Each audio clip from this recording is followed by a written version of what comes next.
All right, guys, real quick, I want to go over our sponsors. First up, Healthy Made Easy by Mitchell Thompson. Phenomenal book, making nutrition and a healthier lifestyle, very simplified. Go check it out at Barnes & Noble, Amazon. Also, he has a gym that's open, Combat Cardio KC. They go hand in hand.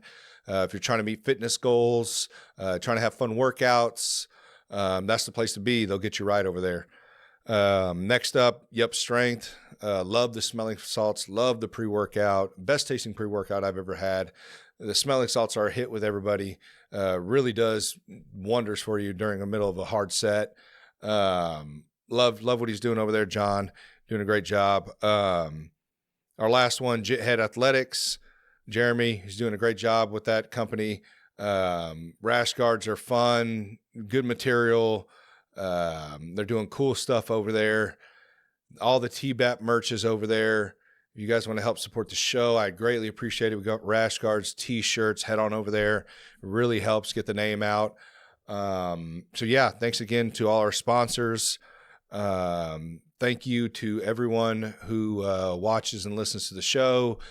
Please, if you could, like, share, subscribe. It really helps out. And yeah, we'll get back to the show.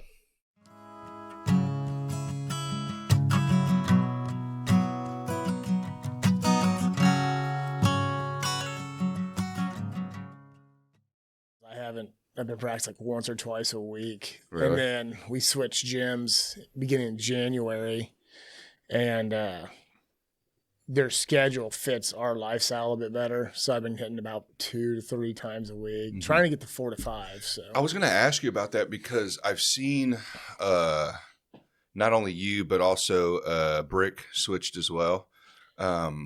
I think pretty recently, wasn't it? No, he saw Prada. I mean, no, but he switched to Prada, right? From cast iron or KCBJJ, I don't remember. So I know he was with cast iron for a bit. I can't tell you, like, because when I started, he was at Prada. So I've been doing jiu-jitsu for about 2 years now.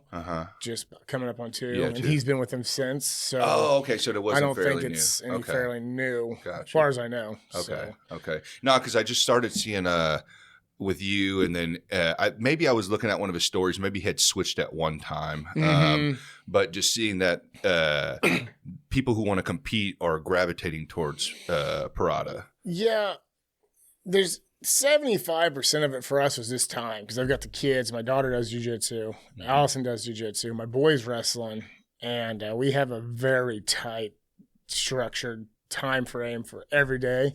And it was just, and my wife travels for work. So like she goes we're going to Omaha next week, so we get to go with her on that trip. But then the next week she goes to Denver. And my previous gym, the adult practice was until 7. Well, my kids go to bed at 7:30, so I couldn't make it at all. Right. So with this gym, they have the kids at 5:15, so I can take my daughter. The fundamentals class is at 6. It's from 6 to 7. And then the more advanced class, which is ideally where I'd like to be, but scheduling is from 7 to 8:30. Yeah. So this allows me, when she's out of town, to train, get something mat time in from 6 to 7. Gotcha. That helps us out a lot. And then with my boy wrestling, he only practices once a week, so I miss out on Tuesdays.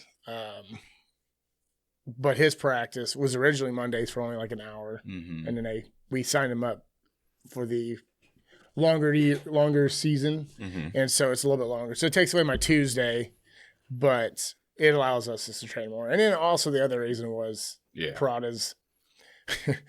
I've been there for a month, and I have gotten my butt whooped.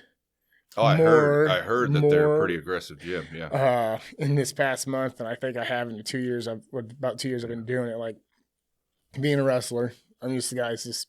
They know I'm a wrestler. People do the research around Kansas City, and they'll just pull guard. And like, I will never forget my first open. I think it was an open mat gi practice or gi.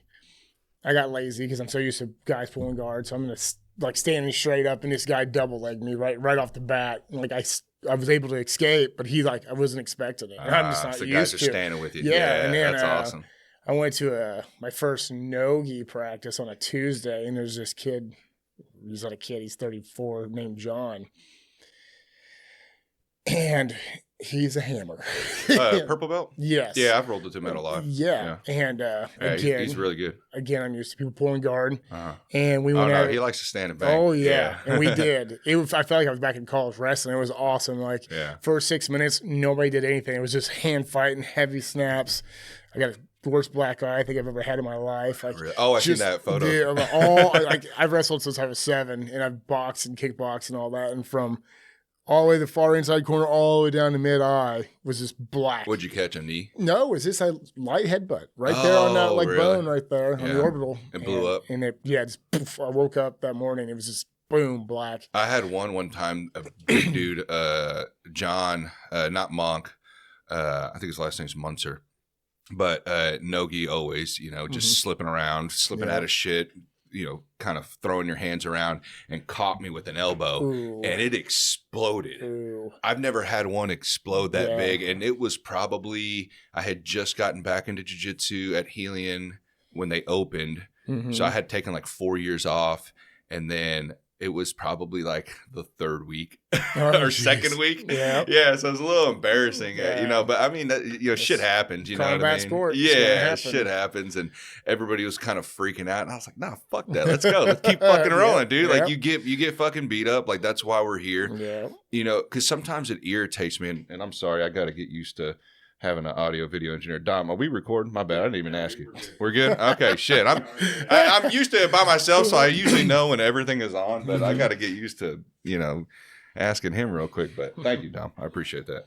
I kind of get tired of, and I'm not saying everybody should be like this, but I like when there's individuals like you and other guys that, kind of put more umph into to the role. But I feel like jiu-jitsu needs that, because I feel like sometimes when I hear some people, and not really people that I know, but I've just heard talks on the mat or heard stories. It's always like, oh, you don't want to do this because you'll upset this person or up. Well, it's like, okay, I don't mind if that's how they want to do things, like how they want to roll. But, and you need those lighter rolls, like where it's not so, it's more, like chess, it's more flow roll type deal. But man, dude, you need also those aggressive, just throwing each other around type shit every once, See, that was the hard once or part. Twice a week. That was the hard part for me because I came being wrestling my whole life, wrestled in college, and I grew up kind of that Iowa style, like you're used to that intensity, hammer, hammer, and so previous gym, my coach actually kind of pulled me aside. I don't know, about a couple months, and he's like, "Hey, guys are not want to go with you. They're getting hurt. They don't like what you're doing." Even in wrestling? No, sorry, jiu-jitsu. Oh, in jiu-jitsu. Okay. Yeah, so. And it took me a while to understand the logic, and I get it. Like, most of these people are just doing something to be active. It's their gym. True. It's their workout time. For sure, yeah. They're trying to learn a new skill. Maybe it's make a brotherhood or a sisterhood.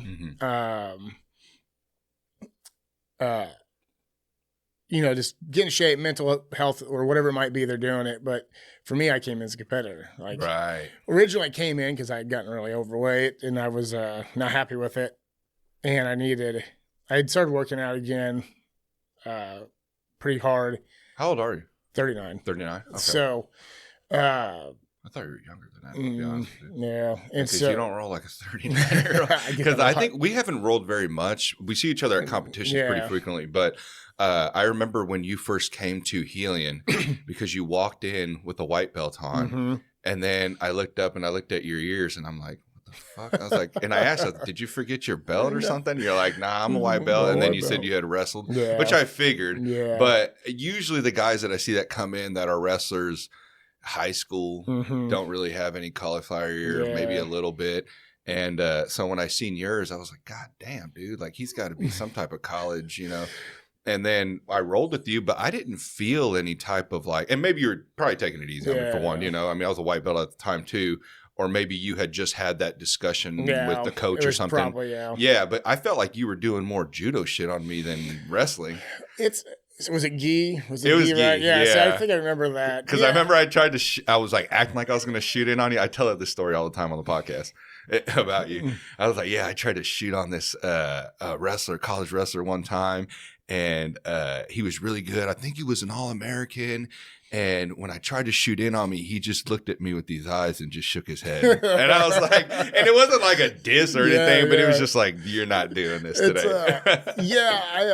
With the gi, when I first started trying to train the gi, of course, being a wrestler, I hated it because I wanted to just do no gi. Right. No, I'm surprised you didn't end up at 10 Planet. Yeah. Yeah. I actually had looked into that when I was looking around gyms, but I hated gi.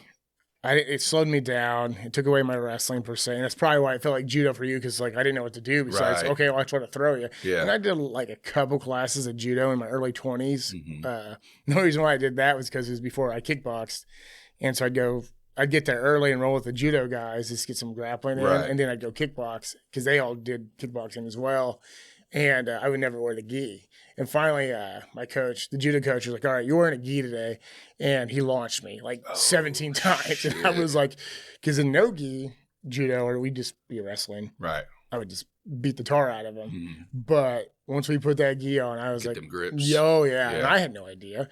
And so starting jiu-jitsu and getting into gi, I was always worried about getting launched. So then I'm just like hanging on for dear life, or trying to get a takedown. But gi was definitely at that time was definitely probably one of my first gi classes. So I was just trying to figure out what the hell was going on. Right. Because I didn't really dedicate the gi till 2024. Where was that at? Was that at Cast Iron, your first gi class? Yeah, it would have been, cast iron. But I only went I think that first year. So I started jiu-jitsu April 2023, and I was doing it just to lose weight, and I was going once or twice a week. This is the no-gis. I think it was Monday, Tuesdays. And, of course, being an ex-athlete, you're like, all right, that fires back. I'm going to do one tournament. I got little kids. I want them to see me compete. And then my wife and I had started dating my junior year of college, which I tore my shoulder. It was not a good. I wrestled with it torn for 2 months. And so she didn't get to see the best version of me. And so I was like, all right, I'll do one tournament. How long was it between? I started in April, and I think my first tournament was in June. Oh, really? June. Damn. Yeah, I think. And you hadn't competed since college. Since college, yeah. So I was like, all right, I'll do it. And then I won that tournament. I was like, that's kind of fun. And then I was like, I'll do this other, because I think that was a Fuji. And then like, AGF is a big tournament around here. I'm like, all right, I'll see how I'll do that. Yeah. And then I won that one. And then they're like, oh, the KC Open's coming to town. That's the big IBJ. That's a big one. I'm like, okay. So that one, I ended up going down 2 age classes. I went against the adults. I went up a weight class, and I ended up winning that. And me and my coach at the time were talking. He's like, I'm like, I'm going to do this world thing. And of course, my thought was no gi. And he's like, well, you need to do gi too. I'm like, all right. So I just dedicated 2024, starting January, till Gi Worlds was in August. Last time we spoke, you weren't even competing no-gi, right? I don't really. It's kind of coming back, that little no-gi fire. Like I had practice Friday night with no-gi, and since I've been with Parada, it's been a couple no-gi practices, and that the 12 minutes of brawling with John, kind of like got that fire back for the gi or no-gi, but injury-wise, no gi or gi is better for me because I've got a torn shoulder. I tore it 2 months before Worlds last year. I tore it. This will be the third time.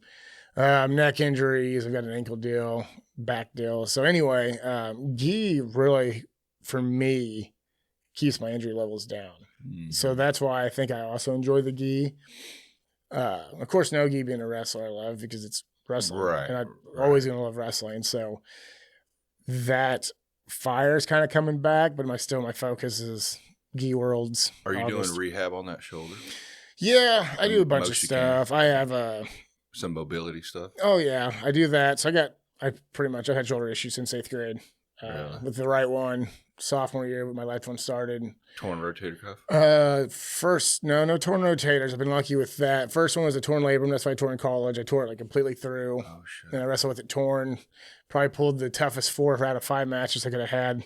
I tore it the second week of season, and I was firing all cylinders. I was feeling good. I stayed in great shape throughout the summer because my sophomore year was kind of a sophomore slump. All-American as a freshman. Take me through that. Like, did you start wrestling when you were a child, or just more high school? So I started when I was 7. Okay. I wrestled from 7 to 18, and then multiple issues. Like I had family issues. I was kind of burnt out on wrestling because I had been that was all I did was life was wrestling. Like kids went to vacations, I went to wrestling. Mm-hmm. Like summertime, kids had fun, rode bikes. I was training. Like that's all I did. I've always wanted to know, like when a kid, like I've had guys that came to the gym and said they've been doing it since they were 5. Mm-hmm. Is that like full on, like 5 days a week or 3? So no, starting off with, when I started when I was 6 or 7. Like a couple times a week? A couple times a week, like Tuesday, Thursdays, or Monday, Wednesdays, a couple hours. And then once I started getting good, which was probably about 9 to 10, is when I started medaling on state. I was winning big tournaments. We pretty much went 4 days a week, Monday through Thursday. And then Friday would be off because I started going to all the big tournaments like Tulsa Nationals or up to Omaha or St. Louis or whatever the biggest tournaments in the Midwest where we always went to. We'd be traveling Friday, wrestle Saturday. Sometimes, this is how crazy it was. Like sometimes you can go to, usually novice tournaments are on Sunday, but you can find some other tournaments on Sundays. Mm-hmm. So if we went to a small tournament, like if there was just no big tournaments going on around the area, we went and wrestled at the Lawson tournament on Saturday. We'd go drive to another town that night and go wrestle again on Sunday. Like I remember I won the Missouri Triple Crown as kids, which you had to win like 3 different big tournaments, AU State, and I forgot the other 2. I won that on a Saturday, and then we drove to Kirksville for the Kirksville Invitational. I bumped up 2 weight classes to get matches and wrestled and won that one. Right. So it was, we were pretty dedicated. So you don't have like a team, because I've never wrestled before. Mm-hmm. I regret it. Of course, when I was growing up, it's like wrestling was like, oh, you want to be gay in a singlet and shit like that. And it's like, if you would have let me be that gay dude in a singlet, I wouldn't have been getting my ass beat by these wrestlers that come in here. You know what I mean? Yeah. So I've always like looked up to guys who have wrestled, man, because, those guys fought through that whole bullshit of that stigma on wrestling. Mm-hmm. And then also just the competitive nature that you guys have, like, in the grind, man. I'm not saying every wrestler has that, you know what I mean? But a lot of them do, and even guys that only do 4 years of high school, I see that they still, have that drive and that still that whatever you guys do during training, like they still have that fire in them, you know what I mean, when they get back on the mats. What is the saying? Like once you've wrestled, everything else in life is easy. Because it's like it's just a whole nother breed. And I got very lucky my entire career, sports career, and even today, very lucky being around a bunch of hammers. Right. Like my kids club team, by the time we were 10, we were probably one of the top kids club team in the nation. Like we had guys that fought in UFC, 4-time state champs, D1. Yeah, we had D1 All-Americans. We had JUCO national champs, NAI national champs. Like I got surrounded by just hammers. And so, is this are you from? I'm from Carney, Missouri. Oh, so Missouri. Okay, and that's where you wrestled at in high school. And so I got lucky with that. And then in high school, like our team, my freshman sophomore year, I got my butt kicked by my partner. He was a junior when I was a freshman. He was one of the top in the country, 2-time state finalist, state champ, and he just beat me up all the time. Like there was no easy day. And so when you get used to like adversity every day, it's either you kind of see who you are as a man or as a woman. Like you either break or you build. Right. And so I never was able to break. I didn't get that option. So it sticks with you in life. Like if I'm going through something hard or, whether it's physically or mentally or life, I don't get that option to break, which is kind of interesting. I have my life has been very up and down with very hard times to, living good, and wrestling built me that way. And it's, wrestling was my life. Like that's it's who made me. It's what made me. And so I got very lucky to have that mentality of sucks, got to keep going. And it'll come through. So you in your personal life, you were dealing with stuff, and wrestling was kind of that outlet to exert that energy. Wrestling's always been my outlet. Like junior year, went through a lot of stuff. We were homeless for a short time.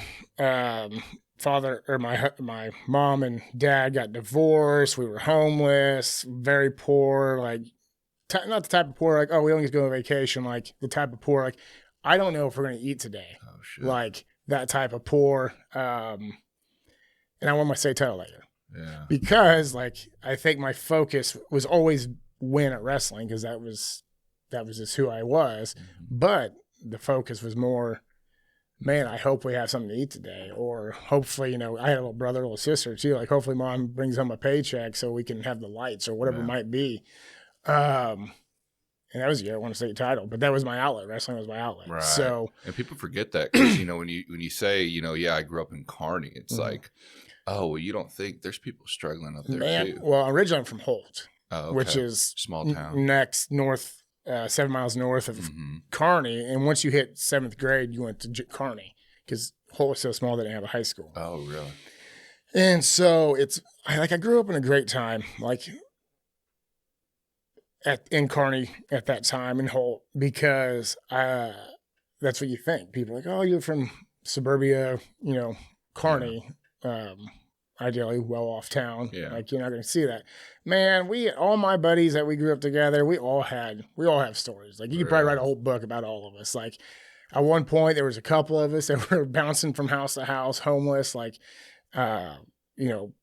splits in the family, like just hard times, man. But again, it built who we all were. So like I got lucky. I hunt up that way up in Plattsburgh. Yep. Well, I used to. I don't have permission on that land anymore. But when I would drive through some of those areas, I mean, there's some like I don't know how you'd say, just some low poverty like areas, man. Yep. Like, and so you don't just see that in urban communities. You also see it out in some of these rural areas as well, man, where life looks tough out there. Yeah, and it was. But again, that's why I think I got lucky. So my senior year, we won state in wrestling, and we weren't anybody like that. We had a team full of hammers for sure. Like we could have gone to bat with anybody, but we weren't like these big name prestigious schools. Like at that time, Oak Park was just murdering folks, and like Raymore was really tough. You had your St. Louis schools that were tough. Yeah, what years did you go to high school? 01, 04. So okay, so I didn't go to high school until 06 to 10. And I remember Oak Park was good at that time. I remember the Bailey brothers were the big names. Hammers. Yeah. Because one of them was I think my age or maybe a year older than Mac would have been your age. Yeah, I think he was my age. Yeah. Zach was around my age. But yeah, like that Oak Park Dynasty they had there was just, those guys were just. What made them different? Probably their head coach. Okay. So I knew their head coach, Gary Mayhab. I did a lot of summer wrestling for Oak Park when I was in kids. And he was friends with my dad. He was a former Carney guy who moved to Cameron. And so my dad knew him. And that guy's he's coaching the University of Iowa now for the girls program. They're undefeated in duels, number 1 team in the country, returning national champs. So like the guy, wherever he goes, he won state title as Staley, power rank, national ranked, I think of that when he was there for a couple of years. Like, where he goes, they win. Yeah, I think my buddy Luke and John Murph, they were talking to me about that head coach. Like he was really good. Amazing. He was really good at like. Because he's not here anymore, right? No, I think he's out of state. He's at University of Iowa. Yeah. Yeah, coaching. He's the head assistant women's coach. Yeah. That's what I heard. Yeah. I went and watched Wave JiuJitsu versus Iowa girls wrestling probably about a month ago and watched him. Dude, girls wrestling's taking off, dude. Blown up. It's fantastic for the sport. Yeah. It's great. They just sanction it as an actual D1 sport now, which is great to see. NAI's been doing it forever. So it's good to see the big programs moving up. Crossing my fingers. I've got 2 daughters, so I'm like, I'm hoping. I don't think my oldest is going to she's more of a cheerleading and stuff like that, gymnastics. But my other daughter, she's always trying to scrap with me all the time, dude. So I'm hoping, I'm like, come on, let's get into wrestling, man, because I'm not having any more kids. So I'm like, I've always wanted to have like a son that, I could, put into a wrestling program and watch him come up, because I just, I think it's so essential, man. It's kind of like that Khabib, quote where he's like, I don't want my kids to fight, but they will train. I think that's a good thing. And even for, I'm not saying everybody has to, but I would definitely recommend it. Yeah. It's going to help you out, man or woman. If you do a crazy intense contact sport, like you said, when you go through other shit in life, it's not going to, it's going to be like, okay, well, I've dealt with worse, so I'll be all right. Yep. Those days where you're mentally worn out from school, if you're back talking high school age or even college, you're having a rough time at home, you're having a rough time with, somebody you're dating, school's hard. You get into wrestling practice, those problems all kind of go away. But then, like, once you're done, you're like, I got this. Like, that physical beat grind of wrestling, the mental grind of wrestling, the stress of it, and there's more to go into. If you're cutting weight or even trying to gain weight, some of those guys, like, you got to learn to diet. But anyway. You guys are the best at cutting weight, dude. Like a fucking scientist, it's such man. a good and bad thing to be good right, at. Yeah. But yeah, it's good for the sport to see women's growing. I think it's great for women in general, especially how society kind of is. Self-defense is always fantastic. Anything that can, grab a hand control, get away, whatever it might be, especially for women, is fantastic. Learning if somebody's coming at you, you hit a double leg, you blast them on their back, and then you can take off, run. Avoid the fight, of course, of always, but you got to defend yourself as well. Or even this, man, I tell people all the time, because I went so long, I played football my whole life, so I know what physical contact is, but having somebody grab you and take you down and will not let you up, that's a scary fucking feeling, man. Yeah. And I tell people all the time that if you aren't used to that type of contact daily, I don't care what you did in high school. If you're 35, 40 years old and you still think that, like, I got it. It's like, brother, you ain't done shit for a minute. And even in high school, you maybe had, a couple of fights? Like, that's nothing. And I remember the first day I went to 10th Planet, because that was my first gym that I went to back in, like, 2019. And just I didn't realize, like, oh shit, how stupid I act when someone grabs a hold. It's like, I didn't know what to do. You know what I mean? It's like, what the fuck?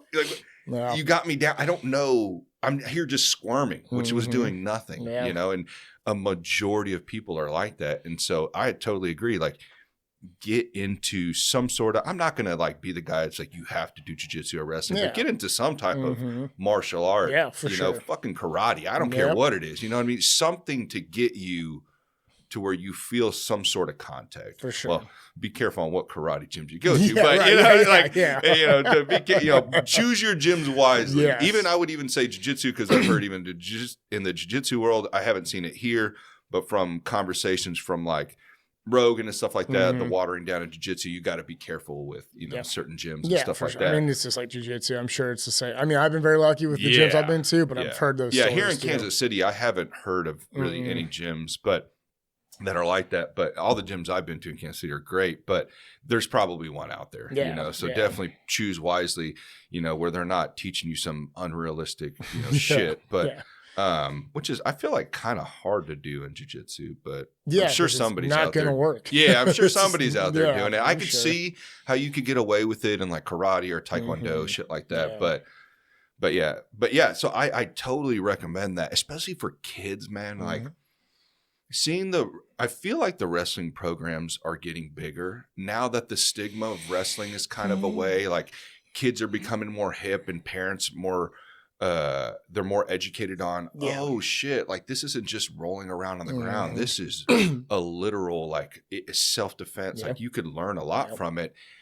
And on top of that, like, from what I've seen, the confidence that it builds in children and in adults, being myself, you treat people better. You walk around with more confidence. You're not looking for fights. Like I said, there's always outliers. You know what I mean? There's always going to be some knuckleheads, but it will, if you've got a good coach, you got good people around you, wrestling is only going to benefit you even more. Yeah. And, like, even in the career world, when you leave, like, a lot of people get that intimidation from their boss and get those nerves and get scared and stuff like that. And I feel like when you have that background, you have more confidence. You're more positive about yourself. You know what I mean? I think there was just an article came out. I remember sharing it. It's probably 6, 7, 8, 9 years ago, but I think it was Business Insider or something, said that, like, their number one businesses that were looking, number one recruits or whatever they worded it, was wrestlers. Because of that, they'll keep grinding. they carry themselves, well. Or military. Scary. A lot of times they're looking for military. Yeah. And if you see the similarities in training, I'm not going to say they're exactly the same, but the structure, I feel like the intensity, what they have to undergo. Grind. They know you can physically handle 2 hours of it, practice 2 hours, 5 days a week.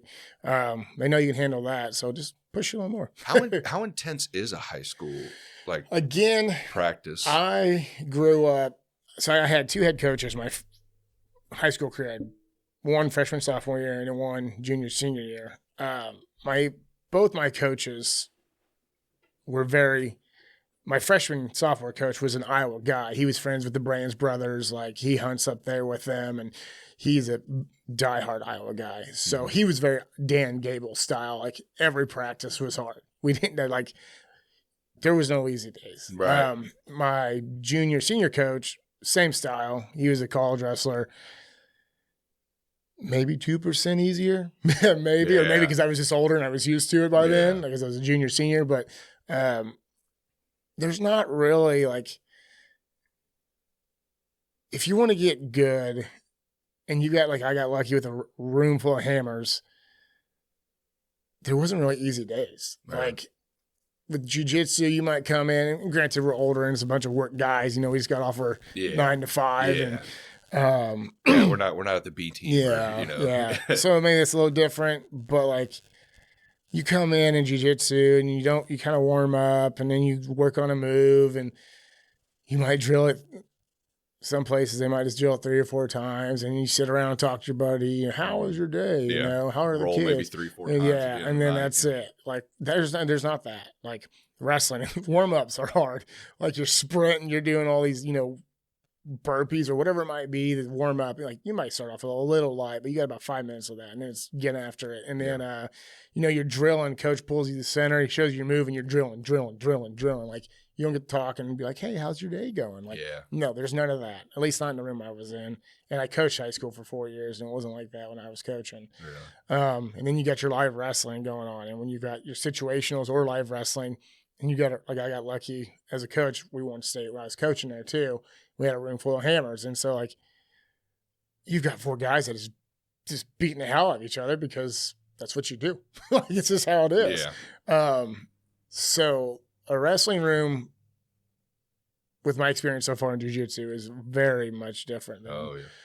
But even I take that back, because even I say a B team, a new wave, but I feel like anytime I watch their practices, and maybe this is just because they're being recorded on Flow, or the B Team's YouTube channel, but I feel like it's still pretty lax. Don't get me wrong, the rolls are intense that I've seen, but the drilling, is still pretty laid back. I went down to, when I first started jiu-jitsu, I think I was right before the KC Open, or maybe I just finished it. I just got out of the KC Open, so that was August. I went down to Austin. My wife was down there for work, and we made a vacation out of it. And I was like, I'm going to go train with New Wave. So I went down to Henzo Gracie. John Donaher ran the practice. I went there twice, back-to-back days. And even then, the drilling was drilling. Was this at the new facility or the one in New York? No, this was in the Austin one. Oh, it was in Austin. Okay. It was not their new. So it wasn't with the New Wave team, at the Roca. It was at Henzo Gracie's and Donaher ran the practices. Oh, okay. But I got stuck with some hammers. A guy named Sebastian, who just took second at the No-Gi Worlds. He's the one that got kicked out of IBJ for 2 years for flipping off the guy on the podium. I rolled with him my first day. And then my second day was a guy named Abraham Lamontagne. And he's I think he's a purple or brown belt now, but he's a world medalist and all that, no-gi, and always put on these big shows. And that's who I rode the second day. So I got stuck with some hammers, but the drilling was still you don't have people yelling at you, drill harder, be fast, whatever it might be. In the wrestling room, Donaher showed a move, he sat down. And it was just I worked out with a guy from France the first day, and it was just kind of drilling a move. And all right, I think we do this, because we didn't know what we were doing. He was fairly new, and I was still very new. And so he'd be like, "Oh, do this," and we'd have to pull another couple, guys drilling, "Hey, can you show us how to do this right?" And so it wasn't yelling, screaming type of stuff. Right. So, but of course, the situational goes were very intense. Do you think that jiu-jitsu would benefit if it went to that style, or do you think the complications of having, like you said, 9 to 5 guys, it would just deter people away from the gym? I think it depends on where you go. Right. Kind of like where I'm at now. Right. So this is one thing I've loved about Parada's, because I'm not good at jiu-jitsu. Like, I'm a wrestler who just happens to be really good at wrestling that carries over to jiu-jitsu, and I'm just good with certain things, but I don't know anything. They show the move, you shut the hell up and you drill. Oh, okay. And you drill. I've heard that. And you drill. And it's not like you're sitting around talking about your day. And that's what I like. Because I need the, what do you want to call it? The body movement, the body, the memory of it, the feel for it. Like, I got to get reps. Like, I can't do this 3 times and I won't remember the next time I come to practice. Like, I got to get reps in. That's just how I am. The motor skill, that's what I'm looking for. Mm-hmm. And then what I like about it is because this, again, being a wrestler and being me, I don't end up on my back a whole lot. I've never been on my back in a tournament. And of course, I don't just pull guard because that's not my thing. Yeah. I'm working on it, but it's not my thing. But then you got to work situationals from that. And that's what I love, because it puts me in a place where I'm not good at all. Yeah. And I might have some, not that it matters belt rank, but I might have a white belt just beating the hell out of me because I'm terrible off my back. Mm-hmm. I love it. Like, that's what I want. Working positionals off your back, yeah. And, or whatever the drill is of the day, like it could be, side control, whatever it might be. Mm-hmm.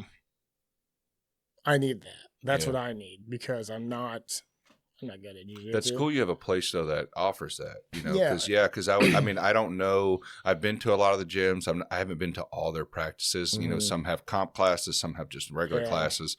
But I could see how that intensity would attract like guys like you to go to that gym for sure. Yeah, and I know I've got a short career. I'm not going to be with my kids, especially, and wife travels for work. I'm not going to be competing every weekend and be able to dedicate every night to practice. It's just not going to happen. Right. But while I have the availability, I'm trying to get as fast as I can in as short amount of time as I can. Right. And that's what I did for Ghee when I was getting ready for Ghee World. I was practicing. I got lucky because both my kids were out of sports. They weren't doing anything. So, and my wife was very good knowing that I'm trying to win a world medal here.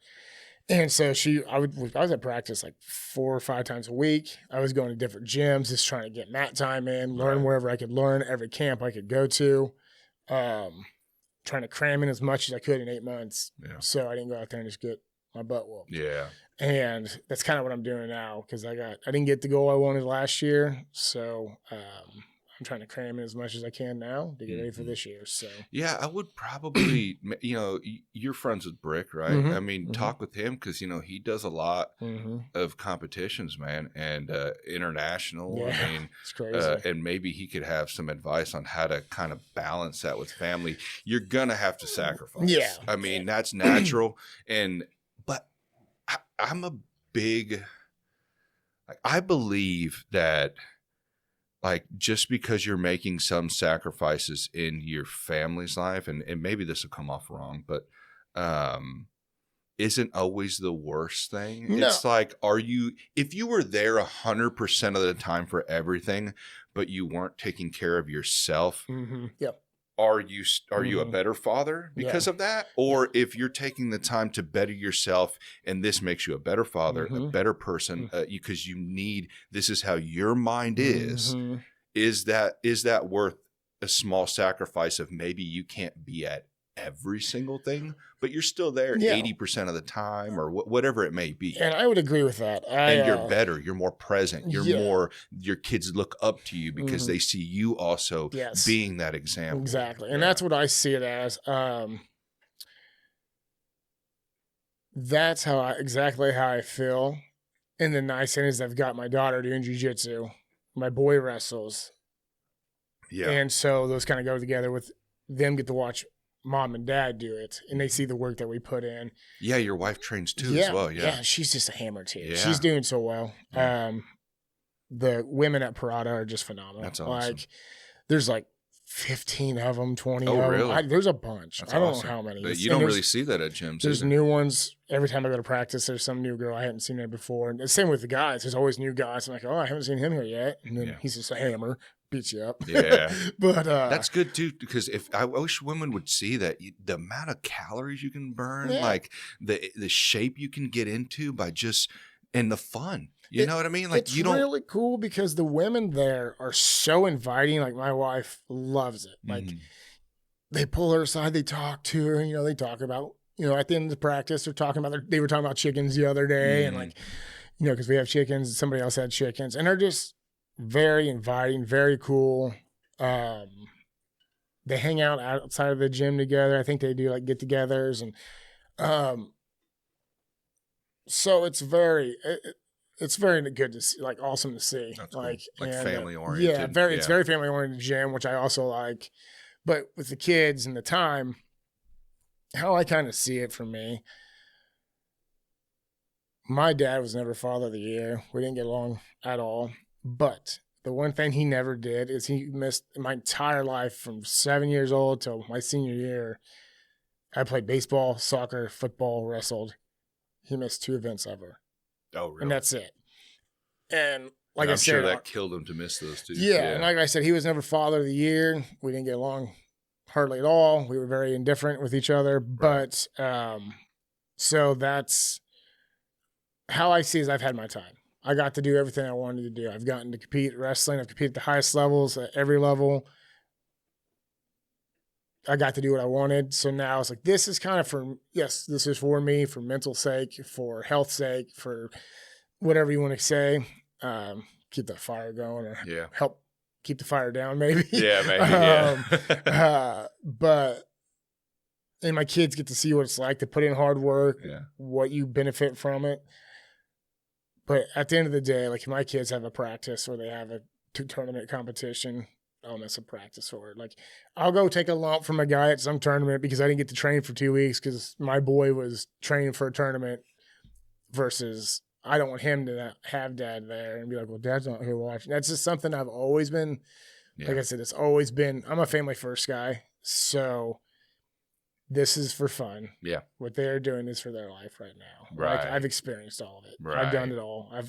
So if I got to go take a lump because I didn't get to practice hard for 2 weeks, I'll take a lump. Yeah. But I think I'll be okay. Yeah. Yeah. And that's good that you see that because, some people could get so fixated in on, having to train, 5-6 days a week. But like you said, you've already been through the ringer. Like you've already done all of it. Yeah. So, because I kind of, I wish I would have been able to get into something like this when I was younger and experience like what you got to experience. Yeah. But, unfortunately I didn't. So now it's like I want to do a lot more things. Like, I've said here on the podcast prior, like, I wanted to take an MMA fight at one point. I wanted to do more of bigger tournaments than just these local ones here, actually go travel to Vegas like some of these guys, and be able to do stuff like that. But unfortunately, I didn't set myself up like that at the beginning of my life. So it's like I have kids that are in sports now. It's like, well, you may just have to do these AGFs and Fujis and train 2 to 3 days a week, and that's kind of what it is. But you're right, kids come first. Like you had your life, now it's time to give your all to them and make sure that they can experience more, and get and have more than what you had. That's the whole goal. So, and with that, like what you're saying, like maybe you'll just do the small tournaments, train 2 or 3 times, but like once your kids are graduating and gone, you can go train your ass off. Right. Like, and then, right. I mean, granted, I just older. think of age back then, I mean, luckily I had kids when I was pretty young, but, so, I mean, I've got a 14-year-old and I've got one that's going to be 7 here pretty soon. So it's not like it's a ton of time, and I don't want to wish that away at all, but it's like, when I get around 40, I know you're 39 and you're still competing, but it's like, I don't know. Do you feel like you can still, I guess it depends on the individual. Can you still keep up with those individuals at the time? And you got Brick out there keeping up with people, so the guys that are older, they're still killing it. But that is the awesome thing about jiu-jitsu, though, is that you have your age division. Right. You got your belt rank. Right. So it's not like, let's say, somehow wrestling, you could wrestle till you were 60. It's not like you're going to go wrestle like Cale Sanderson. You know, you just decide to go start like how we start jiu-jitsu at 35 or whatever it might be. You're not starting wrestling at 35 and they don't have, you know, age and weights and belt rank type things. You just get thrown in, you're wrestling a 6-year-old Cale Sanderson. You don't want that. Yeah. You know, something like that. So that's the cool thing about jiu-jitsu is like you could be, I just saw a guy who retired from work. He was 62 or 63, older guy. I think he's 69 now, and he just competed at maybe the Europeans. They were doing an interview with him, and he just started like 5 years ago. That's crazy. Because he's retiring. He's like working out of the gym, and I guess the gym had a jiu-jitsu gym connected to it, and he walked by, and he's like, well, that looks like fun. And he just started doing it. I think he medaled. I think he won the Europeans. He probably hurts like a motherfucker in the morning, dude. I'm sure. When he wakes up. But again, like... if I'm hurting, I know he's fucking hurting. The training might be different. Like, that was something my previous gym was so good about was longevity. Like, if you're hurting somewhere, don't work on that. Or if, you know, you're beat up because you had a tournament and you had a couple hammers, be light. Do things, you know, like, train smart. So that is true, and maybe that's what he's doing. He's 16. I mean, when we were at the Ghee Worlds, Allison started following this older, like I think she's like 74. So I think she's mid 70s, and her and this other lady competed against each other in the Ghee Worlds, and they were rolling like just champs. Really? Mid 70s. That's crazy. And so Allison got a photo with him and talked to him for a while, and it was the coolest thing. That's the cool thing about jiu-jitsu is you can be 6 years old or you can be 67 years old. Like this is so for that aspect, you know, your kids go after they graduate, what are you going to do anyway with that spare time? That is true. I think because I'm 30, I just turned 33 and it's like I started jiu-jitsu like I was like 20, late 20s, fell off for a while and then started back up at Healing when they opened up and I was like 31 or some shit. And so like I'm on that weird line where I'm competing at Masters one and like sometimes I go in there and it's like, you know how sometimes the brackets are like some guys have to shift down because there's not enough, you know, Masters, there's never enough opponents and depending on what, you know, where you go. But, and it's sometimes like AGF was like, I think the last tournament I did last year and I haven't competed in a while since. But I had these older guys that were in Masters too that came down and it's not like they weren't dogs. They were good, but I kind of have this, I don't know if it's like a weird, what complex it would be, but I kind of feel like I should be in the adult, like, cause I'm on that weird, you know, when I was competing, I was 32, I'm on that weird line. I'm wrestling or I'm rolling with a guy who's, you know, almost 40 or something like that. And I'm not saying he wasn't a dog, but I don't, maybe it was just the individual, you know, because there's guys like you that you're going to kick my ass if we roll, you know, but it's almost, I feel like, I don't know, it's that thing in my head. It's like, dude, you should be pushing yourself. Go to the adults. Like, stop being a bitch. Yeah, and I get it because also. And the longer I wait, it's like, that's going to get even, you know, you're not going to be able to compete with these guys. Well, you want to catch that 22-year-old hammer who's been doing it since he was 6 years old. He's going to obliterate my knee with a fucking heel hook or some shit. I saw that. I just saw a video the other day. Some guy was like 18 and he was going against like a 30-year-old and the 18-year-old just put it on him. Like, I know Luke told me that one time. He's like, hey, it doesn't matter, dude. He's like, there's a 20-year-old blue belt at B team that's going to fuck you up. Yeah, exactly. Like, forget about that. And and again, it's the great thing about the sport is there's just hammers everywhere. Like, and it's crazy the belt ranks. Like, I've rolled with, you know, white belts that are just monsters, and then I've rolled with white belts that couldn't, you know, defend themselves or anything. And then I've rolled with purple belts or brown belts, and I do well with them, or they're just ones that just beat the tar out of me. Yeah. I remember. The gap is so... It's crazy. Yeah. But that's why I guess we shouldn't... Like, that's what my buddy Luke tells me all the time. He's like, don't focus on the belt. It doesn't fucking matter. Yeah, no. Like, throw that shit out the window. like, if you could fuck up a brown belt and then you can get fucked up by a white belt, like you said. Like, did it matter what belt color they were? That was something like kind of being, being conceited or whatever you want to call it. Like, I'd be like, oh, yeah, I beat the hell out of this purple belt at this other gym. And then... They'd be like, all right, cool. Yeah. And then I go roll with another purple belt and I just get smashed. So it's like, the belt rank to me just means nothing to me anymore. Cause I've had to let that shit go personally. It's like because when you go from white to blue, which was such a big accomplishment for me because I fell off, in my 20s, never thought I'd get back into it. Got so fortunate that down the street healing opened up. And even like you, I was like, man, I don't know if I want to go in there. It's a gi gym. I was doing no gi. Like, but I grew to like it. You know, I mean, of course, I'll always love no gi more, but I like the gi. I train at least once a week in gi. So, it's fun. But yeah, man, it's like, it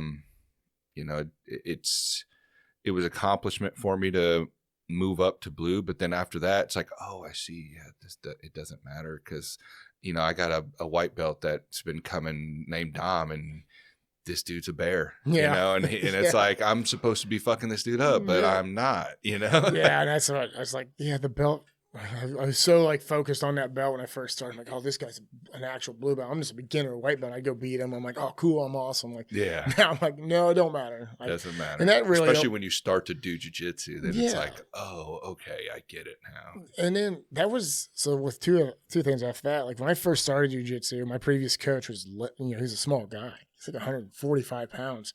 I was fat and overweight at that time, but I was like 250. And maybe 245, but still wrestler, still had that in me. He submitted me 7 times in 7 minutes. I'll never forget it. Oh, really? 7 times. And I'm like, this is not supposed to happen to me. So even though he's a black belt and I was a new white belt, the size difference, you're like, oh, that guy's a bear. No, it don't matter. So again, size doesn't matter in the sport either. Right. I mean, there's probably some guys who are just huge monsters that would not work on, they might beat up a small black belt, but very few. Or they could stall. Yeah.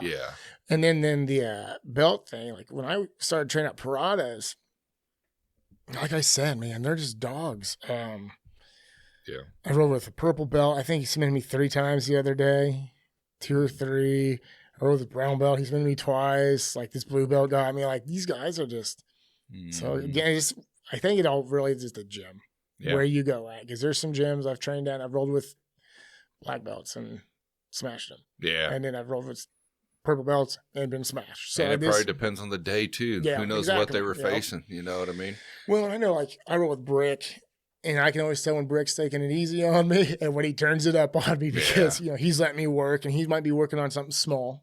Maybe it's where he's hand placement on a frame or something, whatever it might be. Yeah, and then. There's days when he turns it up. I remember I was at Cast Iron. I think he submitted me like 3 times in one roll. I felt like I was fighting a bear. Yeah, Brick's a dog. He's such a dog. Yeah, I see him at Alive a lot, man. Such a good guy too. He's man. a great guy. He's I love when he comes over. He just like, hey, what's up, man? He shakes my hand. It's such a good guy.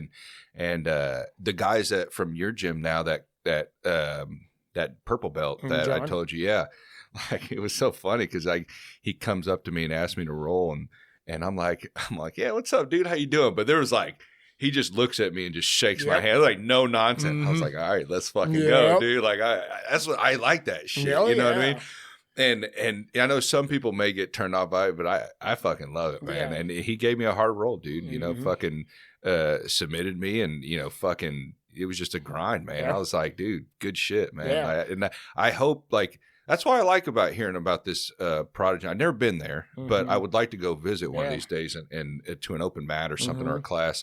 But yeah, you guys I like the intensity that they're bringing because it's needed. And the crazy thing is, I haven't even trained with Devin yet because he does like the 7 p.m. classes, and so I haven't even been trained by him. I've been under Brooke. Vava's wife. She's a black belt, 2-time world champ, back to back.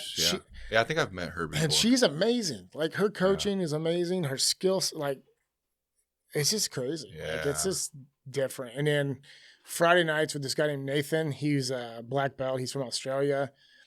I think he competed in ADCCs once. I don't know his real background. When I first started jiu-jitsu, I rolled with him like one of his first days at Cast Iron, I think. And he was just a dog. I took him down like 17 times, and he just kept coming up and coming after me. I'm like, all right, we'll go again. And he's like, we need to work on wrestling. I'm like, okay. And then I think he ended up going back to Australia for a while. Anyway, he trains there Friday night with no gi. And that was my first Friday night practice. And fantastic. Like this, like it's just the guys in the room want to get after it. Right. They want to learn. There's no nonsense. There's this kid named Idris, white belt, great practice partner, just keeps coming at you. He won't back down. He wants to take on anything. That's awesome. And it's just the room's just great. Where's that gym at? Right off of 291, right by Tractor Supply there, going into Okay. Independence. Oh, okay. Okay. Forgot what that intersecting road is. I don't know what that is either, but you're crossing over that bridge from Liberty, right? Heading correct. down that. Yeah. Yeah, that So it's Fleming right- Park or some shit over It's there. right when there's a water park right behind it. Mhm. It's right when you're getting in what I Yeah. consider getting into Independence. Yeah, because my buddy Eli goes there as well. I don't know if I think he's still training. Does Yeah. Elias? Does he go by? Yeah. Yeah, I roll Yeah. with him. He's, Oh, okay, cool. again, great He's still dude. down there Yeah, training? he's Good, down there. good. Yeah, we I worked- figured he was. yeah, we I haven't worked talked out. to him in a little I bit. think we rolled together Monday. Yeah, he's Yeah. a great guy too. Like this, Yeah. everybody's been super awesome. Yeah. And like I said, there's guys who are just learning, wanting to learn Mhm. drill, and then there's guys like John. Like you said, we shook hands, and I saw it in his eye, and I'm like, "We're gonna dance." And Yeah. 12 minutes, we just beat down on each Yeah, other. Eli always tells me to come down there because he used to come to. I've known him forever. Mhm. He's pretty much family, and he used to come to our open mats. 'Cause Healing in the open mats, they used to be popping Mhm. back then, and his coach used to come there too. I never got to roll with him, I don't Mhm. think, but yeah, he would tell me the same thing that there was no, they were competitive guys there, Yeah. no nonsense, and. Yeah, I was like, man, I got to get over there and check it out. And he actually, I say we haven't talked, but we were messaging back and forth. We just haven't talked about jiu-jitsu, Mhm. but yeah, I need to take his offer up and head down there Yeah. and check it out because it'd be a good time. Right now, I go to Alive for the Yeah. open mats. I haven't been there. I've seen that's pretty busy, but I want to Dude, check it out. You got to come. I man. need to. I think next week I won't be there. Mm-hmm. Usually I go. It's because it's Sundays at 11, but we're doing like every other weekend now open mats.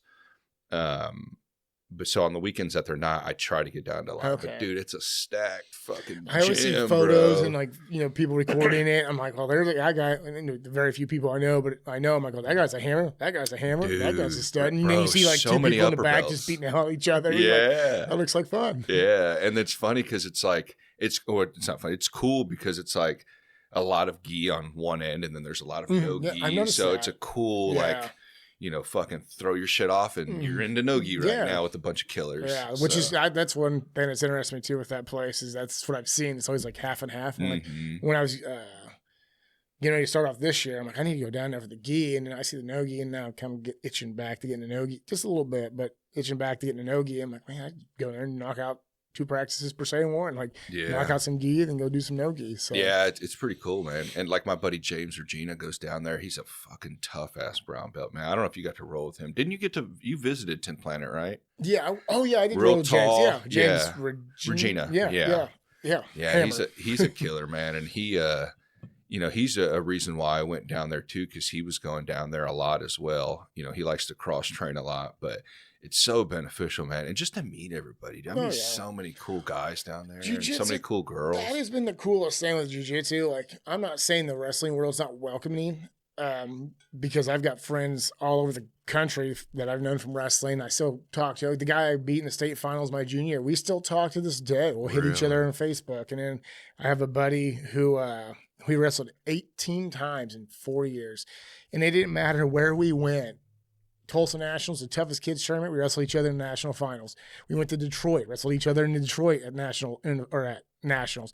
Like everywhere we went, we always had to wrestle each other. It didn't matter. And so anyway, so I've got a lot of friends from around the area, from wrestling, but jiu-jitsu, it's like they all want to hug you. Well, it's like such a cool camaraderie, and they're all willing to help. I've probably been to 5 or 6 gyms. I went to 10th Planet, helped out Steven.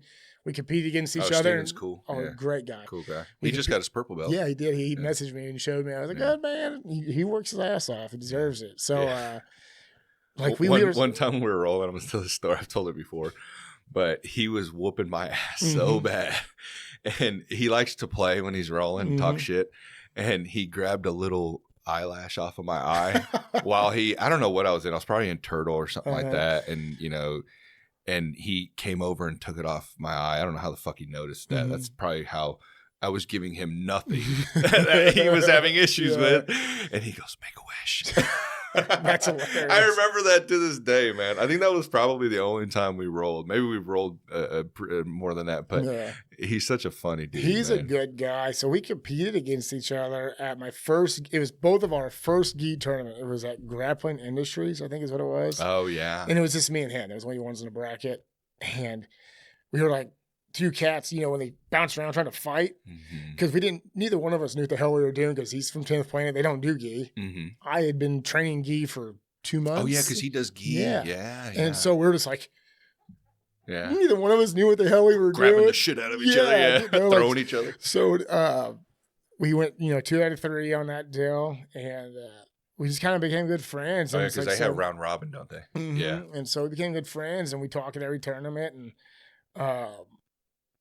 so yeah, when he's getting ready for No Gi Worlds, we were talking. I'm like, man, I'll come up there and help you out. I got the wrestling, and that's cool. So and we worked out, and that's what's cool about jiu-jitsu. As I was gonna say, is like everybody's so cool, everybody's so welcoming. Like, there's a guy I beat my second tournament in No Gi, so 2 years ago, and we talk probably every month or so. Right. And he's from the Overland Park side, and he's purple belt now, and he's a hammer. Nice. And it's just it's a cool the network. jiu-jitsu, it's very cool, man. Because now you have a gym, you can go pop up there and be like, hey, what's up, man? You know somebody. Yeah. And it's just everybody's, when I was going up there to Helio on Fridays, like John. Oh, I remember that, Yeah, John's fantastic. That's where I first met you. Yeah, was just so welcoming. Jeremy up there at 10th Planet, so welcoming. I was going to Blue Springs on Friday nights quite a bit, and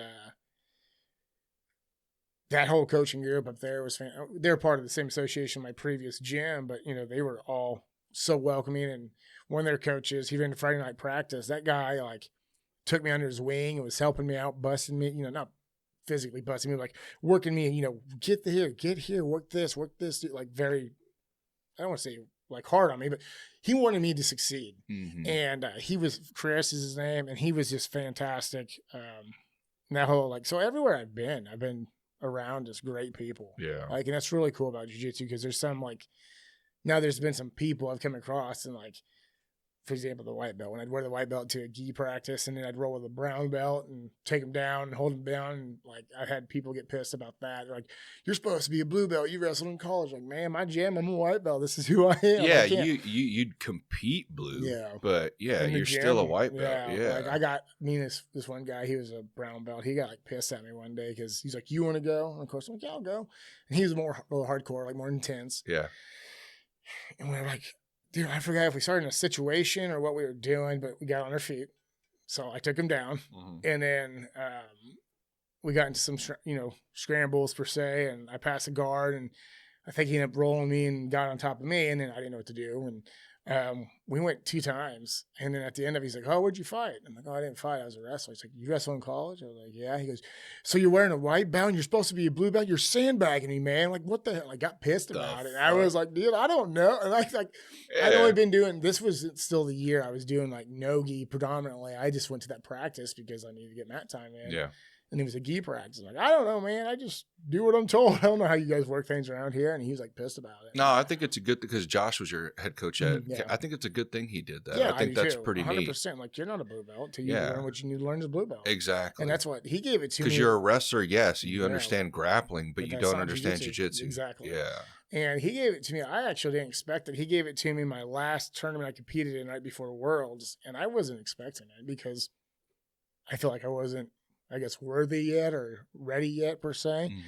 And Josh is very serious with the belts. He doesn't hand them out like pieces of gum. That's good. You got to work for it. You got to put your time in. And I feel like I started to put my time in, but he assumed I was ready. But it was awesome.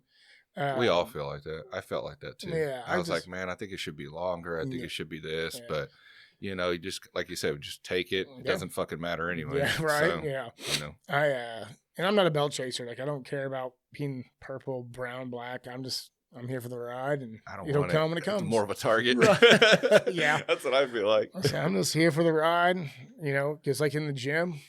If I want to roll with the black belt, I'll go roll with the black belt. If I want to roll with the white belt, I'll roll with the white belt. It doesn't you have to stick with your belt. Right. If I get my ass kicked, I'll call out the baddest dude in the gym and get my ass kicked. Let's take a quick break real quick, and I'll kind of want to dive into a couple of more things, and we'll get back on it. That sounds good. Cool. All right, so we're back. Where were we at on this? We were talking jiu-jitsu, of course, probably what we've been talking about for the last hour. You know, it's so funny that people, you know, once you're immersed into it, it's kind of really all you can talk about. And I try to limit myself sometimes, but it's just changed my life so much. And I know it's corny to people that don't do it. Man, I swear, if you get involved, you'll understand why. That's the guys I work with. It's the same way. Like, I try not to talk to it. Because, again, wrestling and jiu-jitsu, wrestling was my entire life growing up. Now jiu-jitsu's, like, changed a lot of things for me, mentally, physically, all that. Right. And so it's, when you work with people that don't understand it, they weren't athletes, or they don't get it, it's very hard to not talk about it. Have you gotten some of your friends into that, like at work and stuff? Not at work, no, but I've gotten some wrestlers, former wrestlers. There's a guy, he's at Cast Iron. Dude, we need you guys. Yeah, we need more wrestlers. I know that's like a big push, it seems like right now, between like, you got Michael Pixley's out there and Pat Downey's and these guys. Pixley's such a beast. I rolled with Pixley. He just got his brown belt, didn't he? Yeah, I saw that. I rolled with him my second month of jiu-jitsu before my first tournament. He's from Blue Springs. Yeah, I knew he was from here. And he did a camp, like a 2-day camp, 1 day wrestling, 1 day jiu-jitsu. I'm like, oh, I'm going to go train with him. And I didn't know the difference between like a blue belt world champ and a black belt world champ. I just knew he's a world champ, so that's all I cared about. And I knew he's a stud wrestler, national champ, all that. But he just beat the hell out of me. He was so good. How big is he? He's probably he's a little bit. I think he might be like an inch taller. What are you? Than me. Like 6 foot? I'm 5'11". I think he might be like 6 foot. Yeah, because I know you're a little bigger than me. We wrestled the same weight class in college. Like, I was a 184 pounder / 197, and he was when he was at NAI. Well, I think all through college he was 184. Hold on, how old is he? I think he's going to be around your age. And you guys wrestled? So, I didn't go to college. No, not in college. We did. Oh, okay. Actually, we would have. Would have been my senior year. Was it the senior year? My year I tore my shoulder. Yeah, I think we would have been at the same. If I was at 197, he was at 184. If I would have wrestled the rest of the year, maybe it was my senior year, one of the two, we would have been same time. Because I was old though. Because I didn't go to college. I was 26. Oh, yeah. Okay. Well, fucking tell me that story. How the fuck did that happen? I thought you went there right after high school. No, that's why I said my story's a little non-traditional. I've always been different, I guess. Wrestled from 7-18, 4-time state medalist, state champ. I was nationally ranked. I think my freshman or my sophomore, junior, senior seasons at my weight and age, and from sophomore year till the state finals my junior year, I did not stop wrestling. I did not take a break. But you did take a break in between that period, right? No. So once I got done medaling my sophomore year, just I took 6'6" first third. Right.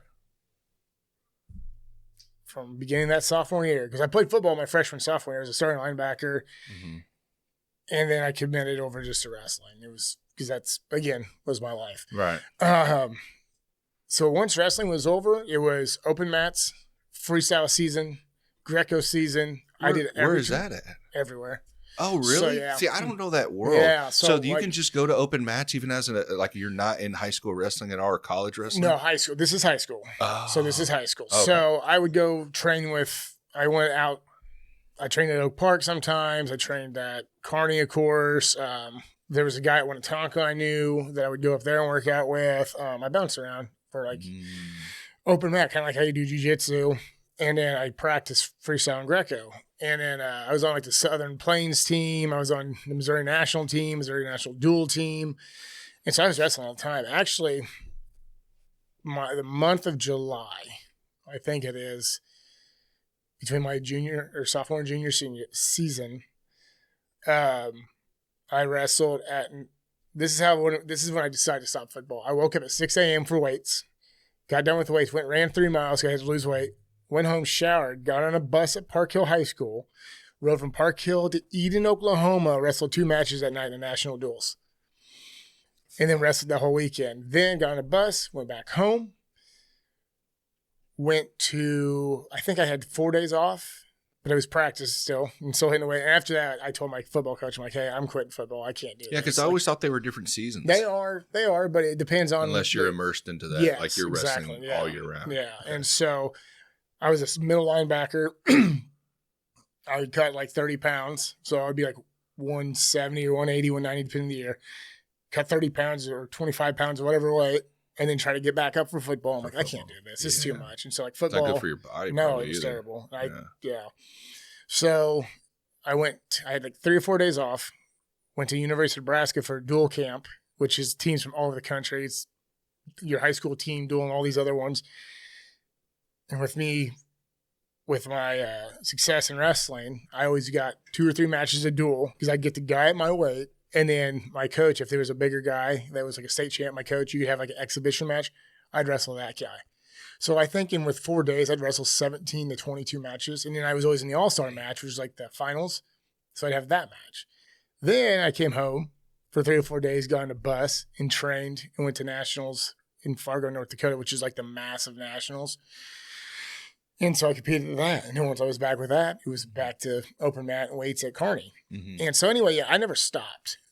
And by the time my senior year came, I won state. I went through all that, my parents split up, homelessness, all the stuff I grew up with at that time frame. All just kind of hit me. I'm like, I'm done. Like I was burnt out. Yeah. Senior season comes, I get fired back. Like I didn't do any off-season training at all. I went to weights. I had to work because we had to eat, so I had to work. So that was more the priority. I went to some open mats. That was it. But once the season started, I got fired back up and ranked number 1 in the state. I bumped up 2 weight classes. I wrestled 160 my junior year, my sophomore and junior year. Bumped up to 189 my senior year. My team was stacked. Our 60-pounder was a state or top 3. Our 71-pounder was a state finalist. I was returning 3-time state medalist, state champ. Our 215 was a 2-time, or no, he was a state medalist, 2-time state champion, 2-time state qualifier. So we were just hammers all the way at the big weights, and our heavyweight was a stud.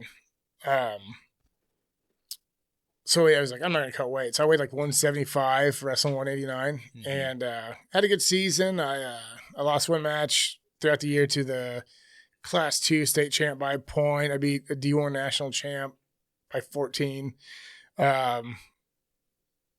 So really good season, and then come state.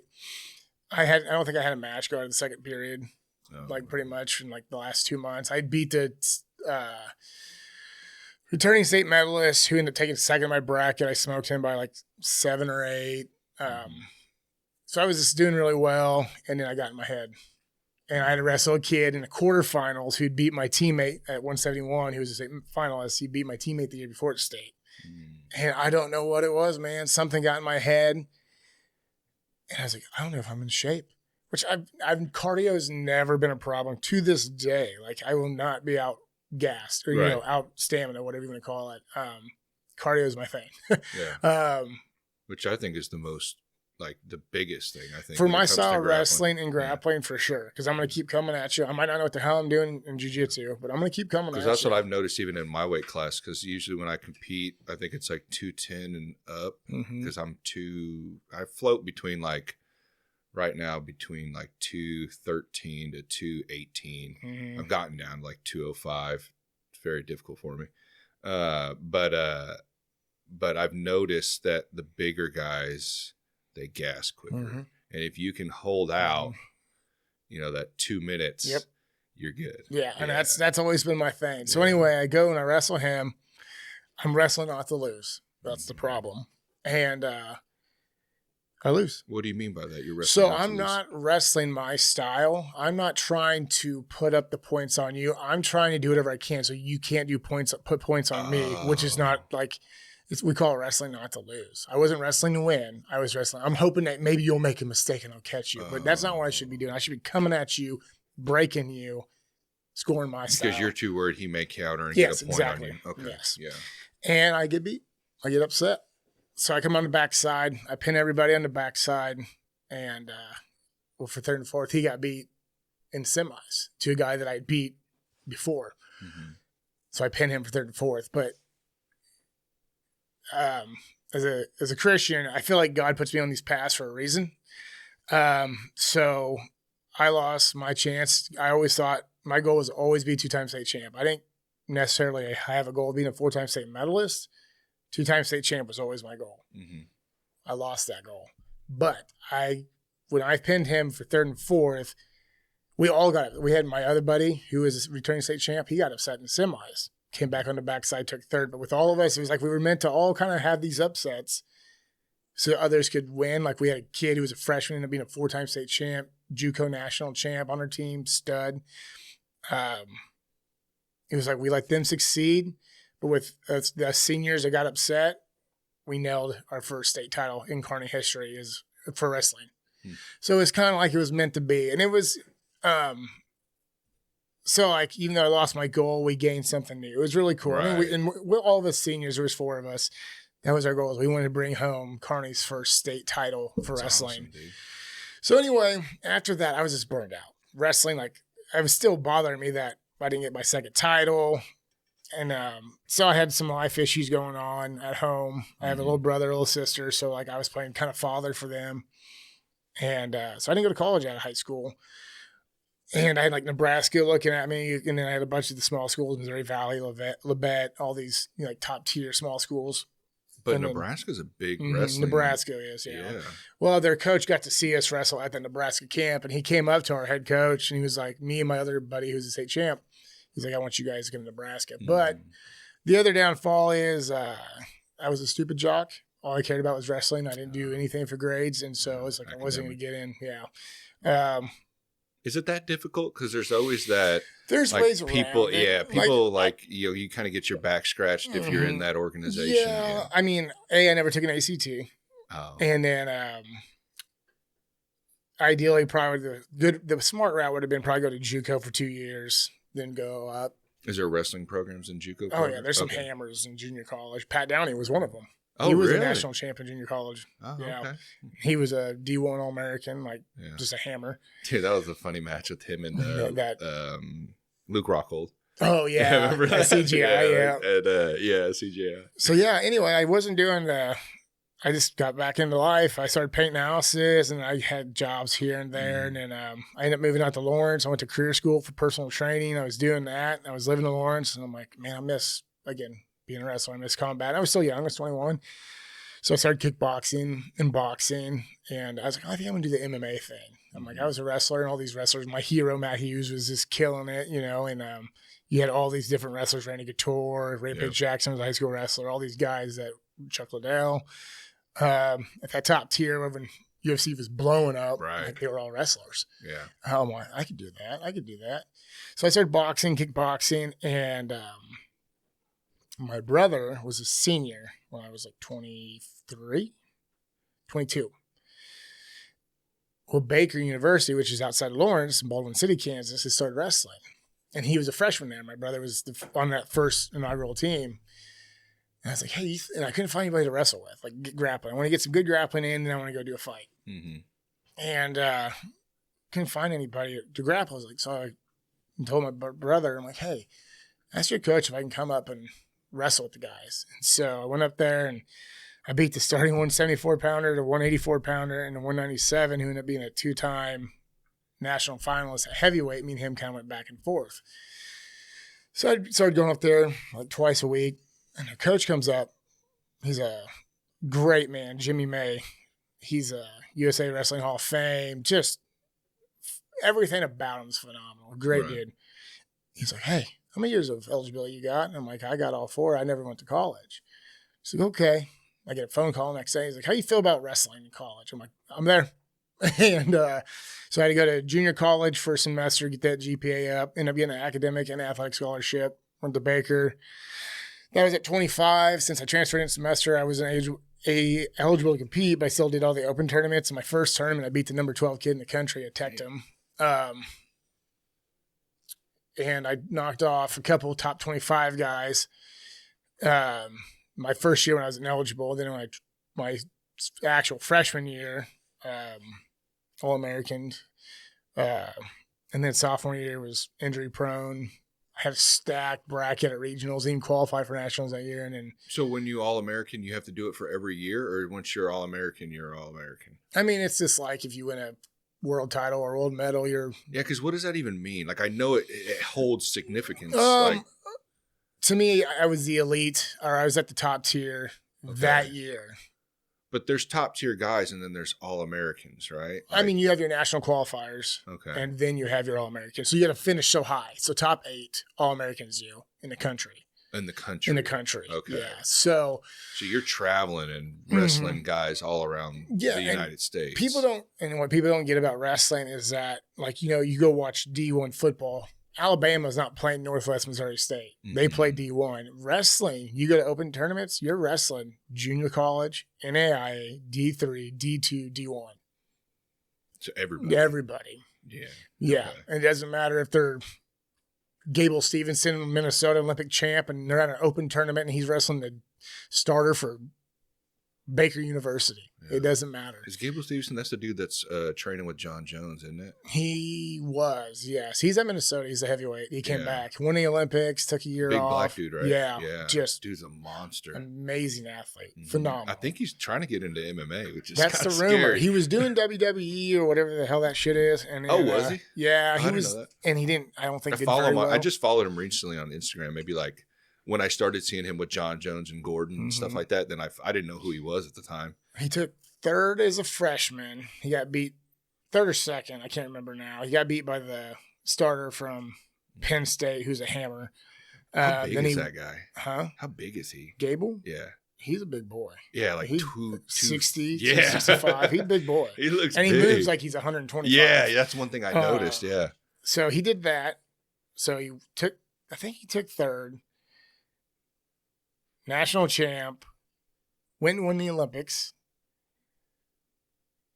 I think that's when he started doing the WWE, the fake wrestling stuff. That didn't go out very well, from my understanding. I don't know.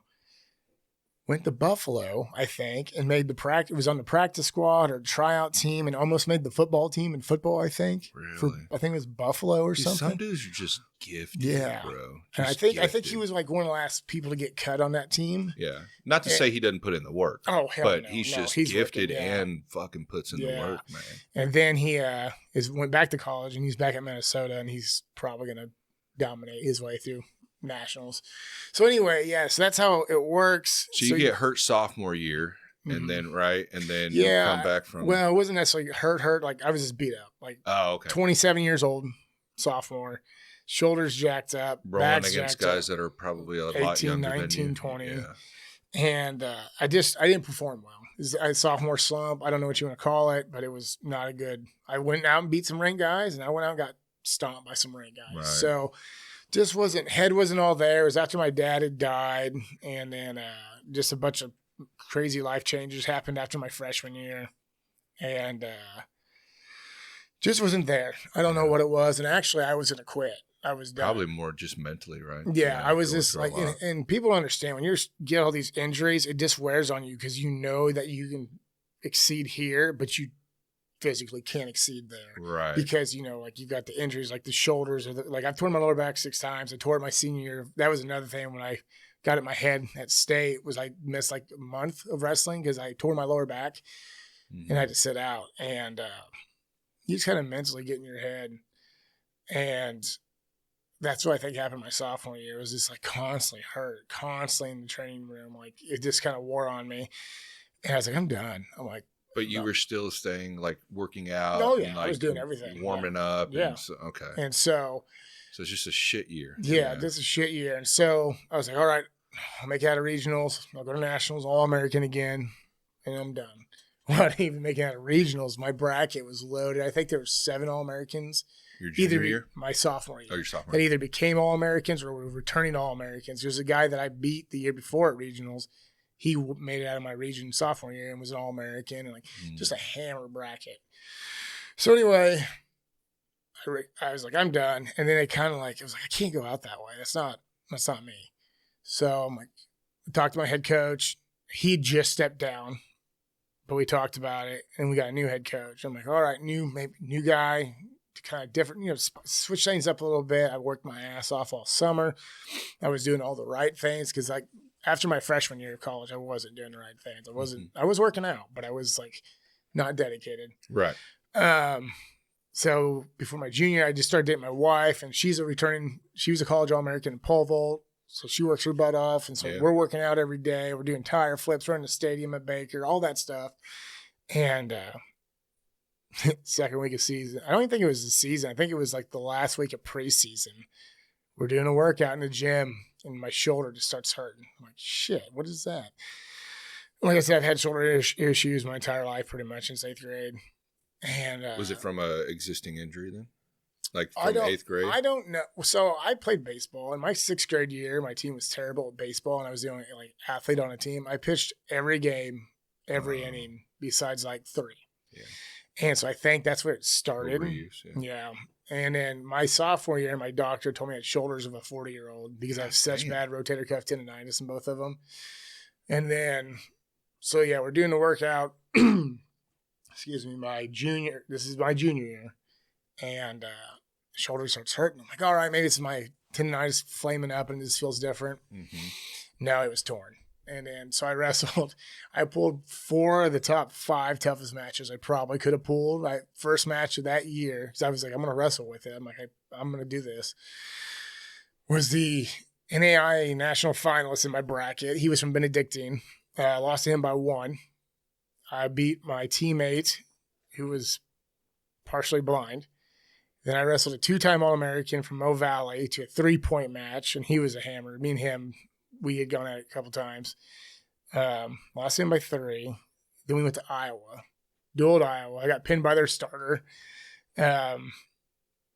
which was their backup. But I feel like if I had been healthy, I could have done a hell of a lot better than what I did. Mm-hmm. And then it was a quad duel. At that same duel in Iowa, we dueled University of Cornell, which is a D3. There's a Cornell, they're red and white. They're D1. Cornell of Iowa is D3. I wrestled their national champ to a 1-point match. Mm-hmm. And wrestled him to a 1-point match and lost. And I'm like, I'm done. It's crazy how you remember all that shit. That's what I told you earlier. Like, I remember all this weird, like. Are a lot of wrestlers like that? I feel like it. I feel like we just have this weird thing. Like, I don't remember what happened to me at the last. I can tell you and it's like, I remember my head coach in college, Jimmy May, was talking about. He's like, we don't remember the wins. We remember the losses. Right. I can tell you and it's true. I can tell you probably almost every match I lost, how I lost, what the score was. I don't know. That was your life though. So that makes sense. I mean, like, that's all. Like some guys are remembering football statistics. Yeah. Like, I couldn't tell you who the tight end for the quarterback for the Bears is. I don't pay attention. But yeah, with wrestling, like with me, I remember pretty much everything. And that's why I said earlier, like, I'll tell you all these. I can tell you wrestled Bob Smith in 1997, 3-point. Oh, I think it's fascinating. Yeah. And I think something like being a good grappler or wrestler or whatever, jiu-jitsu, like if you can have a memory like that, man, I think it's very beneficial. It's crazy. Like even these, like I feel like I remember quite a bit. Like you talk to these like high tier wrestlers, or like I've even seen with the jiu-jitsu world, they'll be like, yeah, my 3rd finger was 2 inches from his throat and I should have turned it 75 degrees. And they're just like, I'm like, how do you, what? I couldn't tell you. But those minor adjustments help out so much. It's crazy. And that's, So it was, I was just kind of burnt out after my senior year of high school. And I had, like I said, family issues, and I had to step up and play. So what happened after junior year? After my junior year, I was college. I finished up. I graduated. Senior year, I coached that last year. Was like a student assistant coach, which was really cool. I got to be part of I got to see Baker's first national champ, which he was a homeboy, or hometown kid. He was from Baldwin City. He ended up being a D2 All-American as well. He does jiu-jitsu. Awesome. He's out there in Lawrence, Bryce Shoemaker. He's a hammer. I think he's like silver no-gis 2 years ago now. I don't know if he competed this past year. But he was Baker's first national champ, so I got to see that. And, that's awesome. So I coached that last year and graduated, and then moved back here, and I started coaching high school wrestling. Oh, really? So I coached at Carney for 4 years. So you got your degree in something in exercise education. science. Okay, yeah. Well, so you can coach in Missouri. You just have to have like 60 hours, I believe it is, to coach. Oh, okay. You don't have to be a teacher. Oh, that's cool. So yeah, it was cool. How's the pay on that though? Very low. I feel like I got paid well. Okay. For what the little stress of coaching I do. Like I wasn't a head coach or had to deal with all the paperwork or anything like that. I feel like I could be different for different schools. But it probably wasn't enough to be able to get what No, I had another job too. Yeah. But so yeah, I coached at Carney. I got lucky there. Again, I've always been put on these interesting paths, and I got to be there at a good time. They had a kid who was a 2-time state champ, nationally ranked top 5 in the country, just a hammer. He went and wrestled for Navy. And then my second year there, I think we took second or third, I can't remember. And then my third year there, we won state, just a bunch of kids that were studs. And then my third year, my fourth year was like second or third. And then I ended up stepping down. I had my daughter. I started working for the plumbers union. So I was like, I can't do this. So I stepped down from coaching, and then I didn't do anything with any type of sport till 2 years ago. Really? Plumbers union. It's a good union to be in. Yeah, it was. It was good. Again, physically, it was just hard on me. So I tore my shoulder a second time doing that. But it was fantastic. I learned a lot, met a lot of cool guys. Trying to get some union guys on, man. I've been talking to a buddy of mine. He works for the International. I've been trying to push him to bring guys on here because there's such a big divide in union and non-union. You know, you've got a lot of these guys that are talking shit on the unions, and you got guys that are in the unions talking shit on non-union. It's like, and I've been union before for a very brief amount of time. I've worked for companies that were union, and I see the benefits in both. That's exactly how I feel. But you know, it's like, and I'm not saying unions are perfect, but the one thing I do like is the pay. You know, the pay is very good. Benefits are usually pretty great. Benefits are really good. And I do understand, like, there's some issues with the disconnect between the field and the reps and stuff like that. I get that. It's the same thing in non-union. There's going to be disconnects with the guys on the floor and the field and the office staff. You know, there's always going to be those disconnects. And I hope they start to get better. I hope that things change. But yeah, man, I've been trying to get some guys on here because I feel like the union's not really taking advantage. I mean, maybe I'm wrong, maybe in different areas, but here in Missouri, I haven't seen very many podcasts that come out or anything along the form where they come on and discuss kind of the shit that they hear that they could probably clear up and say, like, no, that's not what we're about. This is what we're trying to do. Blah, blah, blah. That's true. I haven't heard. I mean, I don't really go down, like, when I'm listening to podcasts, I don't go down that road. I mostly listen to health stuff or political stuff. Yeah. But again, I got put in a good place. I got what I would like. The company I worked for was kind of like the chiefs of the union in plumbing. Like, very good. Yeah, very well known. I tried getting into it. And I tried to get into pipe fitters. Pipe fitters, that's a hard one. Yeah, that's a hard one. Because I originally applied for that, and then I got into the plumbers. But the company I worked for was fantastic. The people that ran it were fantastic. Again, like I said, it's kind of like the chiefs of plumbing. I felt like I hadn't worked for anybody else, but just how they ran things, organized. Were you doing new builds, or were you doing? We did mostly what's the word I'm looking for here? Not new builds, but repairs. Repairs. There we go. Yeah, that's always that's kind of the nastier. Yeah, part of, probably. Yeah, because new construction, you're not really touching anything. Yeah, that's what I'm saying. I was asking, did you get new builds? Yeah, I got one of my first days. Man, we worked at a lot of hospitals. Yeah. We worked at pretty much every big building in Kansas City. The company I worked for ran them. And one of my first days, we're at this hospital. Of course, me, I'm like, I'll help, I'll get up there. And it's a straight line down. It's from a stack of, I don't know how many bathrooms in this hospital, how many stories it was. It comes down at 90 and ran through a wall. So we had a guy on the other side that was going to push the pipe out. We had the guy going to take the 90, and I was on the side going to help push it to the guy on the other side of the wall. Well, originally I was at the 90. I'm like, I'll do it. I can do it. And the guy was like, you sure? I'm like, well, since I'm new, I'll let you. We had to tin it all off, do all that because you're in a hospital, sanitary. Yeah. So thankful I didn't do it because the moment he released that band, excuse me, it was like, I think every stack in the hospital went off, and he just got covered because it was live. Oh, fuck, and dude. It was everywhere. I ended up getting some on me, but yeah, I mean, you saw that all the time. Not like that. And you guys got to get a hepatitis B hepatitis shot A and B's, yeah. Because when I was a project manager, we were making these cottages for seniors, and the guy that were running the laterals out from the actual cottages to the mains, like, was down in there, and when they cut that shit open, I was like, God. Yeah, damn. it's in the hospitals are live. They can't shut it down. And you know what's crazy too is those guys, they were all underground. God damn it, I haven't been in it's been a year since I've been in it. I'm trying to think of their trade and what it's called, but they basically do like storm detention systems and sewer laterals and water mains. They do all that shit. So they're the basically underground utilities guys. Yeah, dirt crews. Dirt work guys. And but they came in, and there's this guy named Frank Applegate, man, such a cool dude.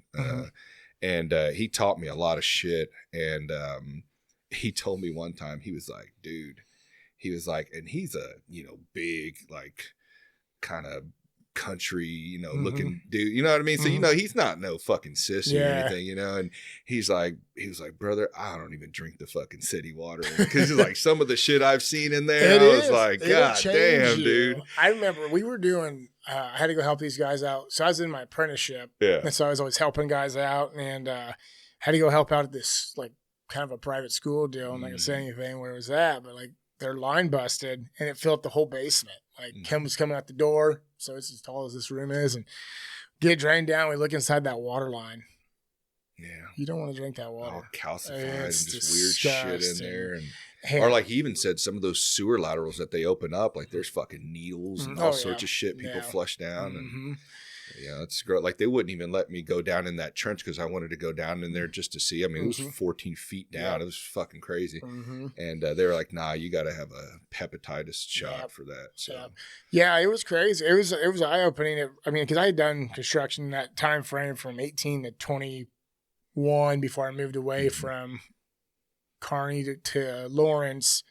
And before I went to college at 25, I had I'd painted houses. I did foundation work for a while. So I'd seen some construction work. I knew it was like to work hard. Not a problem, but man, shout out to the plumbers, because especially those commercial plumbers, it's a whole other world, dude. Like, I mean, remember we jackhammer floors for the 8 hours straight because you can't get anybody in there to cut it because it's either not wide enough or whatnot, or carry it out, or whatever the excuse is. But like, it's hard work. It is. And I ended up tearing my shoulder the second time. I was doing a project, like a 2-month project with this guy, and who I became real good close with. He passed away this past year, but and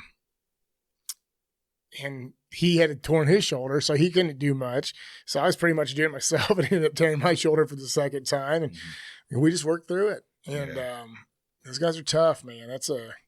You ended up getting out of that, and now you're at where you're at now. So I got out of that, and I did PI work actually for about 9 months because I had a torn shoulder, so I couldn't do anything physical. Like private investigator? Private investigator. Really? One of my best friends. Damn, you're all over the fucking place. I've done everything. I've lived every type. That's kind of cool, though. I love it. Yeah. I mean, like, again. You can look back and be like, I tried everything. As a Christian man, like I said, I've been put on pass for a reason, and like, if we had 5 hours, I could tell you how every single thing I did led me to a path where it left me to get me to where I'm at now. And I wouldn't change anything in my life, how I grew up. And how was PI work, though? Boring. That job is, it is either the most boring thing or the most stressful thing. Like, I'm not a creepy guy. Like, I don't like sitting around. Cheaters, like getting called for like I had a couple of those. Cheating. Yeah. Actually, one of my best friends. Insurance fraud, probably. Yeah, insurance fraud was the huge one. Yeah. So, my best friends, he got me into it. I was like, man, I got to get out of this PI work. He would come stay at my house at night because he lives far away, and he would do a lot of cases in Kansas City. So he'd stay at my house, and I was like, hey, we were talking about it one night. He got back home. He got back to my house like midnight, and I was up. And he was like, if you need to get out of your job, man, he's like, I'll hire you. Just go get your license, and I'll do it. So I went and got my Missouri and Kansas, had surgery, and then so I'm like working in a sling while I'm driving, trying to record and do all this shit. And my first case, I actually ended up being on the show Chimp Crazy. Oh, really? What is that? Chimp Crazy? Chimp, I think it was called Chimp Crazy. It was about that lady who had the monkey that she stole from the, what's the Ben Fraser movie, or Brendan Fraser movie, George of the Jungle. Oh, really? Yeah, I ended up being on that show. I had to work like almost like security on it because like I forgot, it was like PETA got involved, and I don't remember if it was FBI or who got involved. She stole this monkey. Mm-hmm. And it was like a famous monkey. He'd been in a couple movies, a couple different things, and she stole it, long story short. And I actually was there when they came in and busted her in and took the monkey and flew him back to Florida. I'm in like the 4th episode. I'm in like. And this was here in Missouri? Yeah, it was at Lake of the Ozarks. That was my first case. Yeah. My buddy calls me because we were changing shifts because we had to make sure they didn't leave with the monkey. So he worked like 12 hours. I worked 12 hours. And he calls me. I'm at steakhouse down at the Lake of the Ozarks eating. And he's like, hey, apparently this is a big deal. So don't do anything dumb. I'm like, what do you mean a big deal? He's like, well, Rolling Stone just left. Oh, shit. Because they all the FBI and PETA all found it. So we had to make sure the monkey didn't leave. That was our job. So they already knew. And like Rolling Stone was coming in there. All these different other like big names were doing interviews with her. And so I pulled it up and found it. I'm like, holy crap. And then they ended up making that movie. It was kind of like Tiger King, but it was called like Chimp Crazy instead. Oh, really? I think it's on HBO Max. I'll have to check that out. Yeah, I'm only in it for like 13 seconds, but I'm in it. I'm saying to get some 13 seconds of fame? Yeah. So that was my first case. And so then I ended up I did that for about 9 months. And that's where jiu-jitsu kind of came along if we're going down that path. So you sit in the car all day. You can't watch like movies or anything because you got to watch what you're looking for. Yeah. So podcasts. That's when I started listening to podcasts. And I started listening to Joe Rogan and Jocko Willink and Jordan Peterson. And I was kind of going through this like mental deal too. I wouldn't say like I was like depressed or anything, but mental slump. Yeah. Like I wasn't being who I wanted to be. I was getting fat. I never worked out. I sat in the car all day. I just unhealthy, or I was not happy. And I've got, 2 little kids at home. I got an awesome wife. And I'm like, man, this is not who I am. Yeah.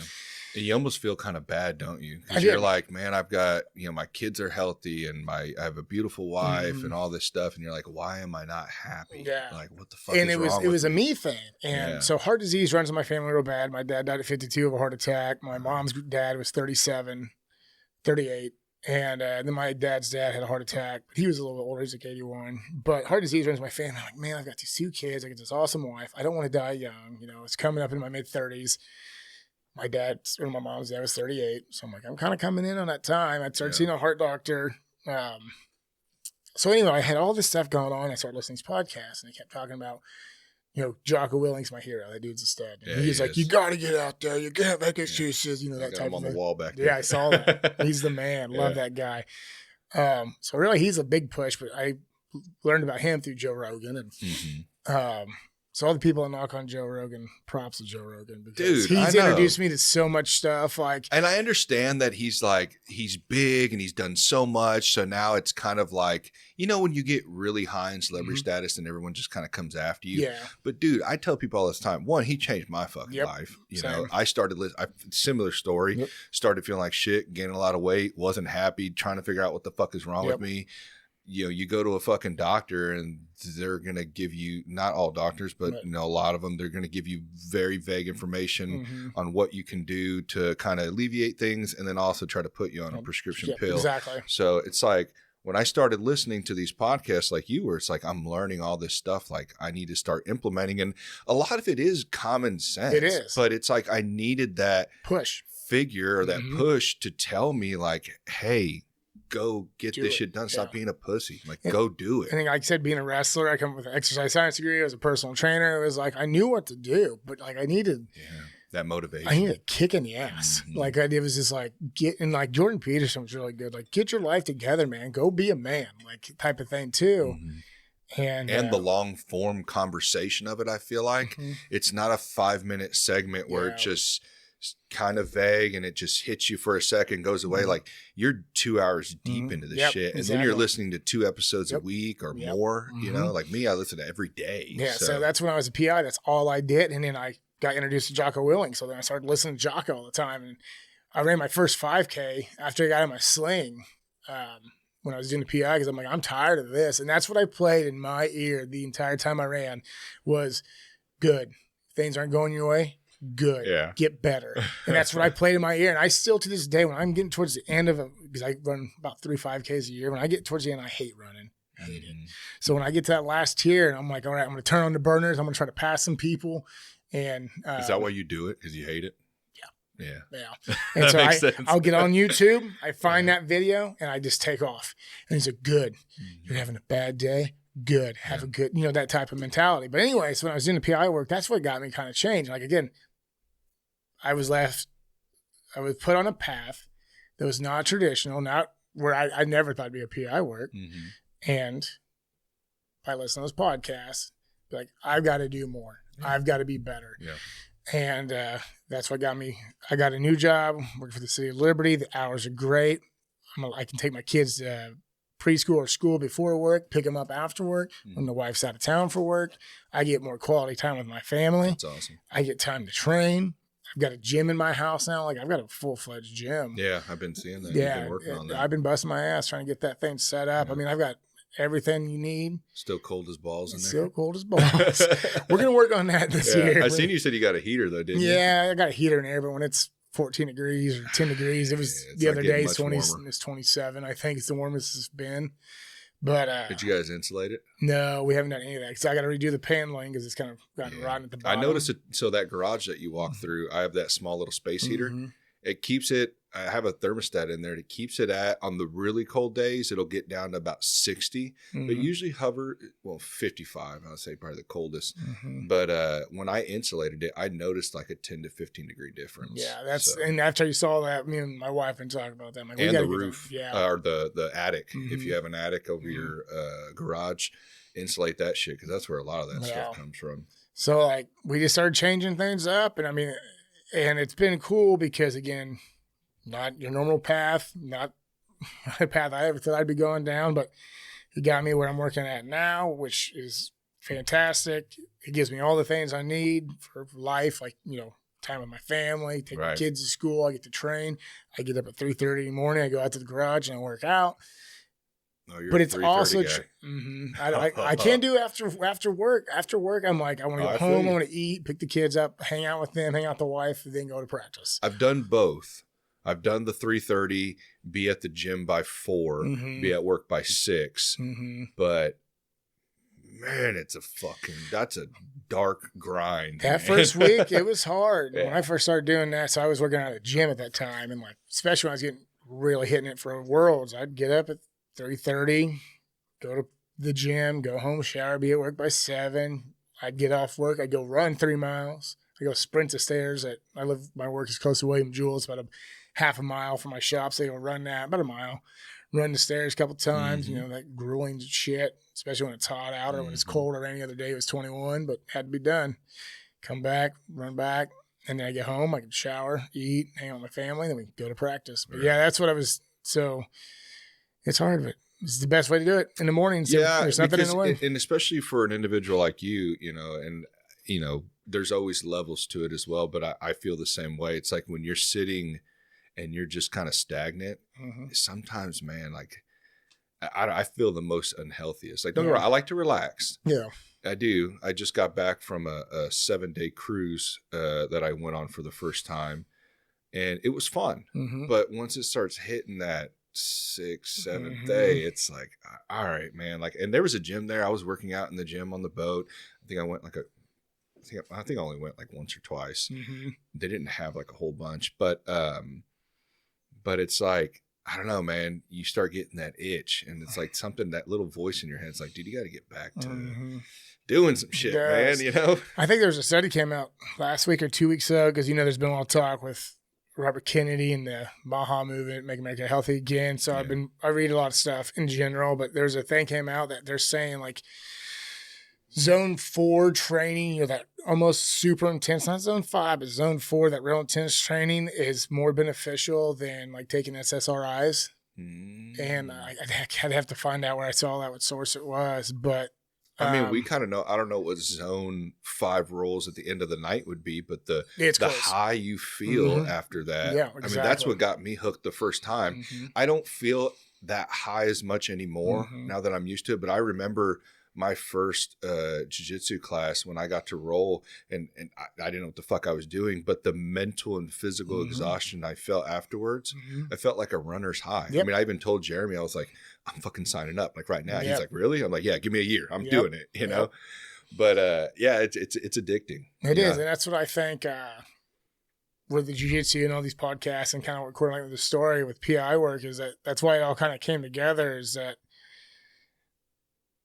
I had to get out of that funk, get into that. And then now, you know, my wife works out all the time. Awesome. She's shredded now. She's looking she looks like she's 19. She's just ripped. You know, she's a mom of 2 kids and she looks just incredible. And now my kids will work out with us. They'll come out to the gym. I've got some stuff for the kids in the gym to, you know, kind of play, work out on type of thing. And it's but you're creating that structure and that foundation for them. And that's great, dude. And that's why I said it was it's a balance though, right? Like because you don't want to push them too hard to where they stray away from it, kind of how you kind of felt at some point probably during wrestling. But you know, you got to kind of introduce it to them and let them feel like where they enjoy it. They're like, oh yeah, I want to do this. But the cool thing is, and what I really like what you and your wife are doing, is you're being the example. Yeah. That's one reason why I reached out to you. I was like, dude, I want you to come on because you're a normal dude. Your wife's a normal woman. Like she goes to work, you go to work, and you guys are literally finding the time. Like, yeah, you're probably making sacrifices. You're not able to do some things, but you realize you're like, hey, I'm a father, you're a mother, we're husband and wife. Let's get that shit going together and let's show our children, like give them something to where they have a head start, you know, and they know how to be healthy and take care of themselves. It's funny. My daughter, she's 6 and she is, so she started jiu-jitsu. She's like, Dad, I'm going to compete. The world's like you. And that's her big thing. That's cool. And then my boy the other day, so at Carney, they've got like the state champs photos and the state champ team photos up, and I'm in a bunch of them. And my boy, it was really cool. Kind of hit me in the heart last week. Was like, Dad, I'm going to be up there like you. And I was like, man, you're going to hit me when soft, you know, like, dude. But that's cool because you're not letting him find a hero or figure to go. Like you're his hero, man, and that's really neat. And that's what every father and mother should strive to be as their children's heroes. It's cool, man. Like having kids and seeing how like we kind of are, and it's funny because we're not, like you said, we're just normal people. We're nothing. It's just hard work. That's all we are. We're hard work, but it's hard sometimes to relate to people. Because they're like, oh, I've been watching this show. I watched the whole season of it last night. I'm like, we watch TV very little. And like, we're big fans of Yellowstone type of people. And like hour-long episodes, we can maybe watch 20 minutes of a night. Like we have to break it down throughout 3 weeks to watch one episode because we don't have time. Yeah, or you got to get to bed by 9:30. I got to be up at 8:30. Oh, really? Yeah. Summertime's light still out. Yep. It's weird, but it's just about the discipline aspect. And so sometimes it can be hard to relate, especially at this age, because there's not many 39 years old trying to go do what Jeremy Brixton. You know, I'm trying to win a world title. That's what I want, is a world title. I'm trying to win every tournament. I'm trying to, you know, and my wife's the same thing. She wants to go do Jiu-Jitsu Con, and she wants to win Jiu-Jitsu Con. And, you know, we go sign up for these 5Ks, and there's just not a lot of people. It's hard to relate to some people. But you find your people in the jiu-jitsu world is fantastic. Yeah. The guys like or Jeremy even Briggs. maybe in the 5K world. I don't know if there's. I don't really. Yeah. That's like I just kind of sign up and show up and run. That's what I did. Yourself. Yeah, that's what I did with that first one I ran after I got out of the sling. I had literally got released from physical therapy on a Tuesday. I went and walked 4 miles on a Wednesday. Ran into Thanksgiving turkey trot 5K on a Thursday. Running's not that hard. It depends on how hard you want to push yourself. How's your knees, though, on that? My knees are okay. That's about the best joints I've got. Right? Really? My left ankle, for some reason. After wrestling? Yeah. I mean, they're not great. Yeah. But at all the joints I've got. Running on pavement, you're not a small guy. I buy those real thick shoes now. Okay. I bought my first pair of ASIC ones, and those things are amazing. I thought you were out there like Joe Rogan in the toe shoes. Remember when he was doing that shit? No. I remember when those were big when I was working at the gym, like in my early 20s when I was a trainer. A bunch of guys started getting them. And one of my roommates, he worked at the gym. He had them. I'm like, I can't do that. Yeah. I couldn't get that I still remember to this day, I had a buddy of mine named Lloyd. He's a big boy, dude, like 6 something, 250. And he was out there. He was a former Marine. Mm-hmm. We're at one of the drag races out at 210 when they used to have them before the slideshow guys fucked that all up. But he was out there and some dude was talking shit, and Lloyd just looks over at him, has cargo shorts on, a Marine polo, and toe shoes on. And he's like, what the fuck did you just say? Like, he starts getting into it with him, telling him to shut the fuck up. And I'm just looking over at this dude. I'm like, Lord, you look insane. I wouldn't, if you were yelling at me, I would not fight you. Like, you're out here in fucking toe shoes and walking around like it's nothing. Those were a huge thing. I remember that. Yeah, it was like 2018 or 2017 or somewhere around there. Yeah, that's when I first started seeing them. But yeah, no, I bought the thick sole. Like I have the Asics ones that are fantastic. And like I said, I don't run a lot. I run because I know I have to. Yeah. And my goal this year is I do some sprint stuff. Like when I go run up by Jewel and I run their big stairs, I'll sprint them like a certain amount of times and blah, blah, blah. But I just recently bought like some speed ladders, parachutes. I'm going to try because I've been seeing a lot of studies on doing this for like one sprint, like 20-minute sprint workout a week is like beneficial so far, like health-wise. I like the interval training, the 30-30s. That's what I do on that elliptical that I have do a lot of there. HIIT. I do like same kind of difference, 20 on, 10 seconds off for 4 minutes, whatever. That's actually what I did a lot of right before World because, like I said, I want my cardio to be superior. Was that on an Airdyne bike? I do it every way. So I'll do I have an Airdyne bike, but Airdyne bike, but I'll do sprints. I'll do ellipticals. I'll do mountain climbers, burpees, jumping jacks, push-ups, whatever it might be, depending on how I'm feeling. If my knees are bothering me, like right now my left ankle's messed up, it'll be less impact on that. So I might do Airdyne and, I got a row machine now, so I might do rower and just kind of switch it up. Yeah. No, 25 minutes total. So it helps a lot. I'm a big fan of that. But like I said, I'm a huge cardio guy. I need to incorporate more cardio. I feel like my gas tank's pretty good. I mean, I've never really had an issue with my gas tank. At least I feel like that. But I do need to incorporate more because I basically just lift 4 days a week. That's all I really like do. lifting. And I do a little bit of elliptical stuff. Yeah. Once I start, like right now, I'm starting to get ready for spring. I'm going to end up doing a Fuji tournament because I have a fucking coupon I got to use. I didn't know that you don't get your money back. And I had herniated my L4 or L5. I can't remember what it was. I remember that. Yeah. That was at Fuji last year. I had to pull out. Yeah. And I've had, because I competed at Fuji in 2023, my first competition with it. And I was on this fucking prednisone and shit. And that really fucked me up. And I just got smashed in that tournament. And then it didn't help. I went up to like the advanced, I was like a novice at the time and went up to the advanced white belt with these, and it was the one weight class up at the time, which was the biggest, whatever the fuck that one is, like 220 and up. Oh, yeah. 220. So these guys are fucking monsters, but I was like, man, I want to get some rolls in, so I go against them. I didn't get subbed, but I definitely got demolished. But and then it's funny because the Fuji pictures came out, and then it's just like me in agony, some dude in side control on me, just fucking pure pain. And it wasn't necessarily like, he was a big dude and he was smashing the shit out of me, but my back was on fire, dude. And if anybody has ever had lower back issues, it's the worst. And the bulging disc, bro, like it literally makes your body just curl. Like you can't even, oh my God, it's fucking horrible. Back injury. I'm dealing with the neck and back right now. I messed my neck up like 4 months ago. Since I started incorporating those McGill threes, man. That help.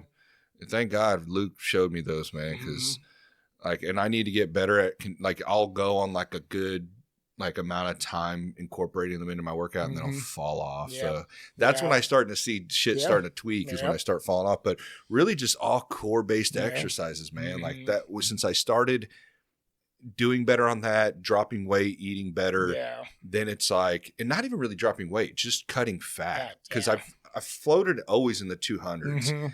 But just cutting fat, and it's really helped like my midsection and tighten up and it's aligned everything. I feel like in my back. It does. And that's why I like doing, that's one reason why I like running and doing the sprints as much as I hate them, because it feels like that core tightens up from that running aspect. Yeah, I need to do that. I don't know if that's just me, but that's how I feel. But definitely it's very interesting how if you slack on that, how quick that tweak can happen. Because I've got neck and back. I've been doing cervical and lumbar decompression lately. Oh, really? I just started a new chiropractor. I've kind of got a whole team. I go to Fit, and I see a guy for like kind of physical therapy, like keeping everything in line. He does cupping, acupuncture.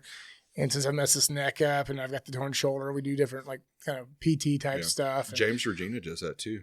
Well, that's where I go to the guy Jeremy Brixey's. Jeremy really? talked about him. I'm like, I got to go. So I see him. Shout out, Matt. He's the man. Yeah. And then I got my own chiropractor. Now I started going to this different chiropractor. They do like decompression stuff. They like hook you to this machine. Like for lumbar, they hook it around your waist and you put your arms on these like kind of like rods. And it kind of just pulls you apart. Yeah. And then they do the cervical where they like hook it to your neck and kind of pull it. I mean, it's not anything like it's like hurts. No, but it's relieving that. Yeah. That and it's decompressing those discs. And that's been really interesting. I think it's helping my neck some. I do a lot of hanging from like bars and shit like that because I have that fucking inversion table, but I don't feel like it does as good as just hanging from a pull-up I've heard 50-50 about inversion tables. I've heard good things. I've heard bad things. So I've never got one. I'm thinking about selling it, so if anybody wants it, hit me up. But I've just been good with like a pull-up bar on, I have a pull-up bar I just throw up on that door frame. And I like when my feet can touch the ground.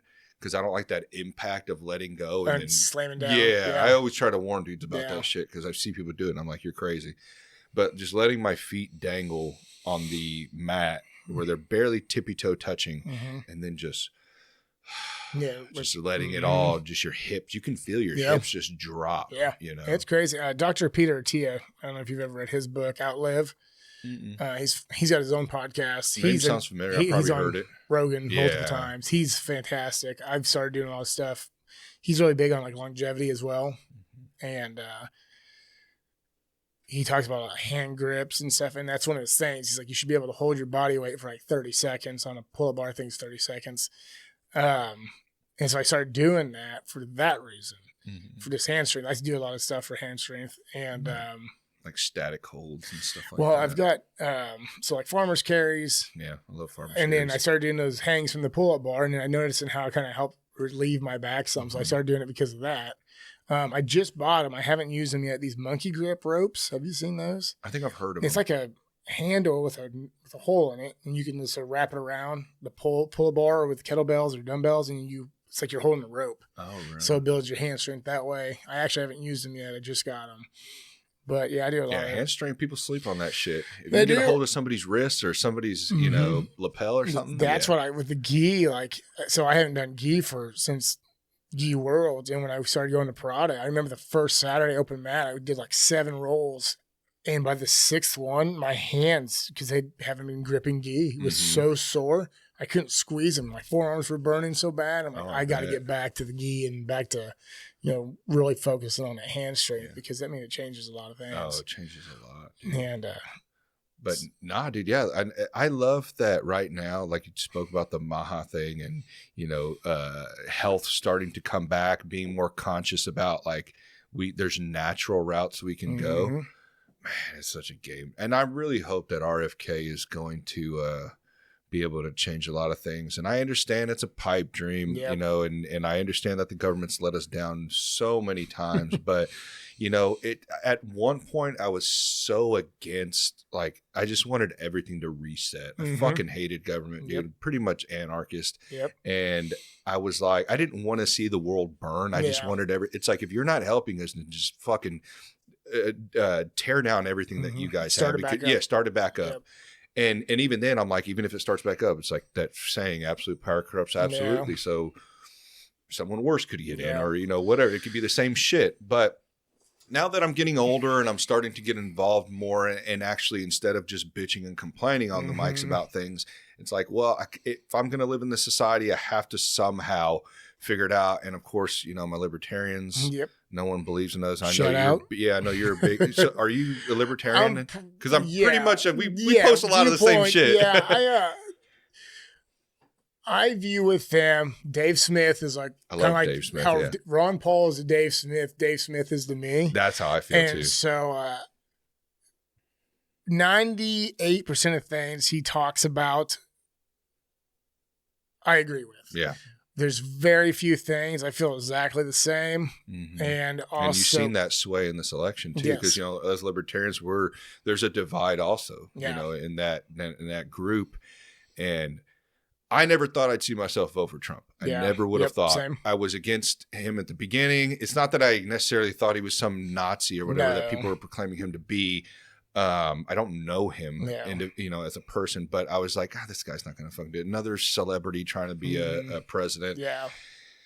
But then when I seen him started to bring this team together, awesome you know, and I'm not happy with some of his picks. For sure. You know, there's some of the people I'm a little questionable about. But it's like, okay, well, I'm not going to have it all perfect. So I got to roll the dice this time. And that's what I did. I rolled the dice, you know. And so did Dave Smith. So did a lot of libertarians. I mean, the Libertarian Party didn't put out anybody this year that was worth.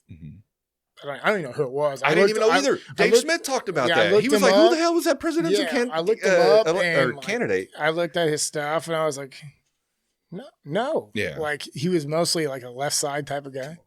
Sorry, he was mostly like a left side type of guy, and I just didn't agree with it. And not that there's anything wrong with the left side. There's some things I agree on. With, but he had a lot of things that I didn't believe in for a libertarian. And like I said, I can't remember his name, but like Jo Jorgensen. No. You didn't like her? No, I didn't like her. I liked Spike Cohen. Spike Cohen like Jo Jorgensen. Spike Cohen, Spike Cohen, and I really wish he would have ran. I'm a huge supporter of Spike Cohen still to this day, dude. And there's some things that the border topic is what at one point I was on his side, and maybe he switched views on that. I don't know, because, you know, that's kind of the divide in the Libertarian Party as well, as open borders compared to secure borders. And I was at one point on the open border side. I'm like, who gives a fuck? It's a fucking line in the dirt. Like, let people come in, let the marketplace be free, and they'll hire, you know, it'll work itself out. Seeing how the influx in would just happen over the last 4 years, I'm like, well, damn, I can't really say it. I don't live in those areas. You know what I mean? Like, that's kind of fucked up. There's thousands of people that are probably, you know, on what, you know, not good people, maybe more. I don't know.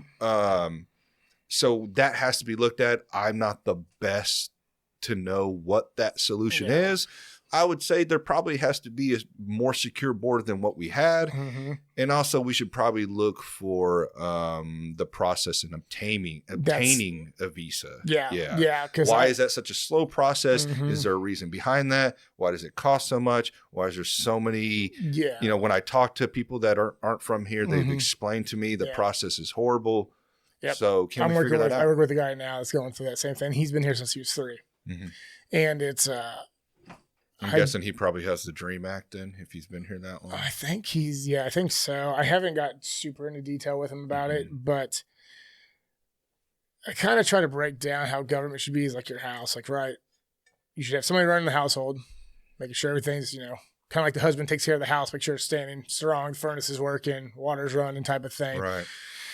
Wife cleans up the mess, because we're not very good at that. And, you know, women tend to be more detail oriented in that aspect. So you need somebody who is detail oriented, making sure everything's running right. And then you need the guy to fix everything, make sure it's running right. And you have doors locked for a reason. So that's kind of like your border. I just kind of break it down like how small. And I'm not saying that's exactly the right way. No, that makes sense. But like, United States is our home.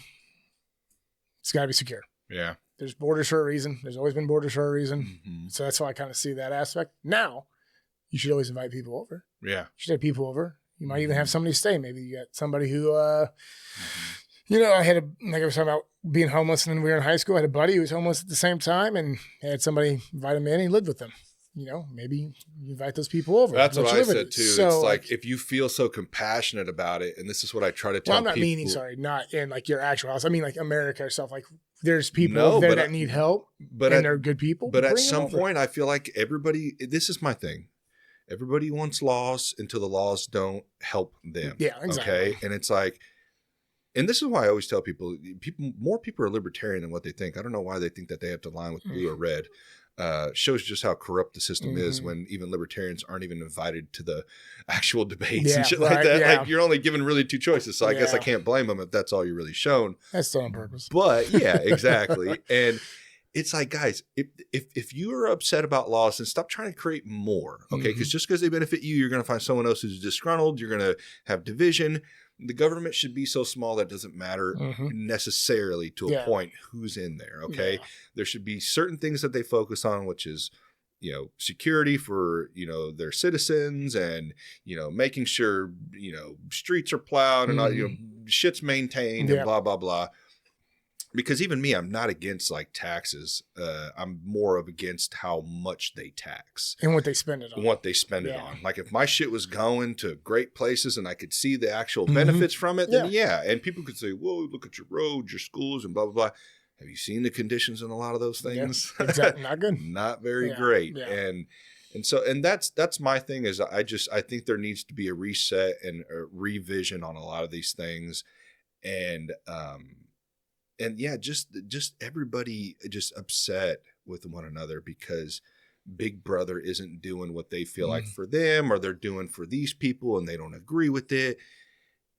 This could all be alleviated if you guys stop creating fucking all these laws to where it's hurting some and helping some. And, you know, that's my thought on it. But, I agree. You know, people call it, you know, it's a pipe dream. I get it. Me and Blake have had conversations because Blake is Republican now. I mean, he was libertarian. I think he said he's swayed Republican now. And I understand why, but I don't know, man. I just wish we would stop fighting over a lot of this stuff. Because like even a lot of things that we spoke on, me and him, like we aligned with a lot of things. And even on the things that we didn't, we had a conversation about it. And he believes that and I believe that. That's and we what's kind of crazy walked away is with the it. discussion. Like till I worked for that union, you know, plumbers, most of them were right-leaning. Yeah, but they lean on work for left. Yeah, but there were some left guys, and we would have, and I love having conversations. Like, I don't know much about anything, but, you know, I try to. And we'd have these discussions, and he would be like me and you right now, and we'd go to work, and I'd say good morning. He'd say good morning. It was no big deal, but you can't, like, there's some people I know, like I've had tried to have these conversations with, because I like the discussion. I like to see how people think, because most people think with how I grew up, I'd be a left-leaning guy, which I used to be, because I grew up poor, I grew up homeless, like, you know, lived on Section 8 living, had food stamps, the whole kit and caboodle, that type of lifestyle. Right. So like, oh, you got to be Democrat. And I'm like, well, I was when I was young. And then I got older. Yeah. And I realized I didn't like any of them. Yeah. And that's when I became more of a libertarian. And then,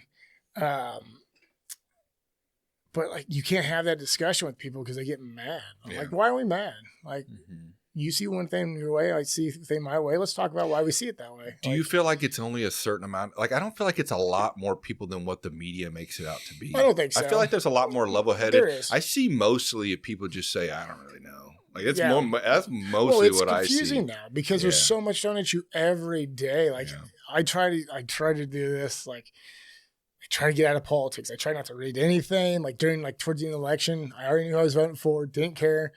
I didn't pay attention to anything. People are like, oh, did you see that? You said, like, no, I've been away. And then like something big would happen. And I get sucked back in. Right. And that's all I'm reading about. I'm just looking stuff up because I like to read and I like to look things up. And then I get sucked back in and it like consumes me. And I'm like, no, got to get that out. So it's I can understand why people are like, I just don't care. I don't know what's going on. I'm just trying to feed my kids, like type of thing. Well, what's funny is the topics that everyone narrows in on. It's like immigration, abortion. Guys, is that really the biggest fucking things that we need to be focusing on right now? Like, I understand the immigration thing got kind of out of hand, you know, because there were some idiots in the office that were just saying, hey, come over without no repercussions at all. Like, you know, knowing that he's only going to be there possibly only for 4 years and just being like, you know, let the next administration deal with it. But my thing is there's so many other things right now that we could be focused on. One biggest thing is our fucking debt, $30-something trillion in debt. My outlook on it is like, would you give a business, which the government shouldn't be a business, but apparently they are, you're giving them 30% of your fucking income and then going, hey, how's that return? Oh, we're actually in more debt every fucking year. And what is it? The Pentagon gets checked every year, and they failed it every year for missing money. Get audited. They failed like 7 audits or some shit. It's insane. If you're, and I'm not saying the government's going to be perfect. I get that. You know, there's a lot of fucking people, a lot of different personalities. But we got to think of something. Yeah. And honestly, I honestly recommend to a lot of people, which was recommended to me, focus a lot more local too. Yeah, You know, and you know, with Vivek and Elon going in, hopefully Well, they're Vivek's not. out. Oh, is he out? Yeah, he's he's running for Ohio. Yeah. So it's just Elon. I haven't heard who's else going to be stepping in. I know Elon's wild right now. I don't know what the hell he was doing with those fucking salutes the other day either. What the fuck was that, Elon? Well, I get what he was doing. It's like my heart goes out. It's like my heart goes out to you. I know what he was doing, but like you've got to know, like every single thing you do is watched. And like you've got to understand how that's going to get twisted. Yeah. And that's what's crazy is like, not that I'm the smartest guy in the world. I'm not by far, but it's just like. There's little things you just gotta not do. Like you can't do. Well, it's hard because he's a weird dude. He's weird. He's a little special. You know, a little special.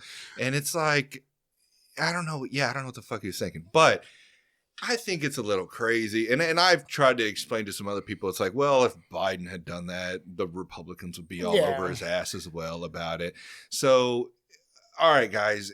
Is he really a race? Is he a not? Come on. Yeah. Probably not. That's the issue. Like, again, when we talk about, we're hanging on to low-hanging fruit, I feel like. And I've had this discussion with left-leaning people, right-leaning people, and they're like, oh, he did this. I'm like, well, so he did that. Like, you guys they're humans. They're going to do dumb stuff. Like, look at Barack. Look at Barack with his immigration. Yeah. Like, he said, if you're going to come over, he said this, 2000 and whatever the fuck was it 1, 2? I just saw that speech. Shit. Yeah, it wasn't that long ago, but it was whenever he was president. He said, if you come over here, you will be sent back. Yeah. Pretty much, John. That's not literal quote, but and then all of a sudden the orange man comes on and he says the same thing, and it's like, oh God, it's a big issue. Now, granted, and this is what I try to explain to people, if they gave me the keys to the country, what I would think would be the best solution, because I think this is going to be very costly, and also with other countries making it more difficult for us to be able to take people back. And I understand, my heart goes out to those people, because I try to explain to people, you can say all you want, send them fucking back, but you go be the guy that has to take that kid and that family, or fucking, I don't know if some of them have to be separated. I don't fucking know how that is. It's got to be a fucking dirty, nasty world to live in if you have to do that. And I'm sure those people that are doing it, I'm sure they have mixed feelings about it. Now, if I had the keys, like I said, what I would probably do, what I think the best solution, which I've heard some people discuss, I think a lot of the ones that have came over, if we have actual smart people that, are economists, and be able to figure things out and say, okay, we can work with the people that came over. It's not going to affect a whole bunch. Or if it is, either give them all citizenship right now, the ones that aren't fucking on watch lists, and give them some sort of citizenship or work visa. So that way we know there's no, they're not paying taxes, blah, blah, blah. We already know, boom. Or send at least the recent ones back over. And then I would say lock the border down. Give all the illegals right now that are already in here that have been here fucking 20 years. Give them all fucking, they've fucking been here anyways. Who gives a fuck? You know what I mean? And I understand how that could incentivize people to come over and wait it out and then get that. I understand that argument. We got to come up with something. And from what I was told, it's going to cost us, or from what I've read, 80-something billion. I just saw a stat like that too. Yeah. And I don't know if that was a year. I would hope that was a year. Yeah. That's a lot of fucking money, man. But again, it's a lot of money, but if we start checking balances here, not spending. So I always see Rand Paul every year post a deal about where your taxpayers going. And like one of them's like mating patterns of quail on cocaine. And it's like, $93,000. I'm like, why is that? Nobody gives a shit. Or saving that little fish up in California so they don't have as much water as they could. But there's just like stupid things. So that let's get rid of that stuff and put it towards things that actually matter. Yeah. But like with talking with the left and right, with the kind of what we started this whole talk on was the Make America Healthy Again. That's like Joe Rogan really nails it on the head. He's like, why is it a bipartisan deal? Like, why is that such an argument for one side and one side's for it? Like, it doesn't make sense. I don't want my kids. Sometimes when you look at those people, you go, oh, Well, yeah. that makes sense why you don't like this. You don't take care of yourself at all. Well, I remember at work when they announced that they were getting rid of Red Dye 3 or whatever, whichever one it is. And they're like, oh, great. Now my Skittles aren't going to taste the same. Like, Different color. right. Yeah. Who gives a shit? Yeah. Like, Or I've had some where they roll their eyes or go, oh God, you're worried about Red Dye 3. What about all these other?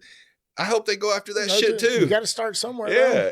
Or at least if you want to give the freedom for companies to use these products, if they really are like, well, it'll definitely change our product completely taste wise, blah, blah, at least be transparent about like explaining to people what's in this And stuff what it so they does. can pick and choose their poison on what they put in their bodies.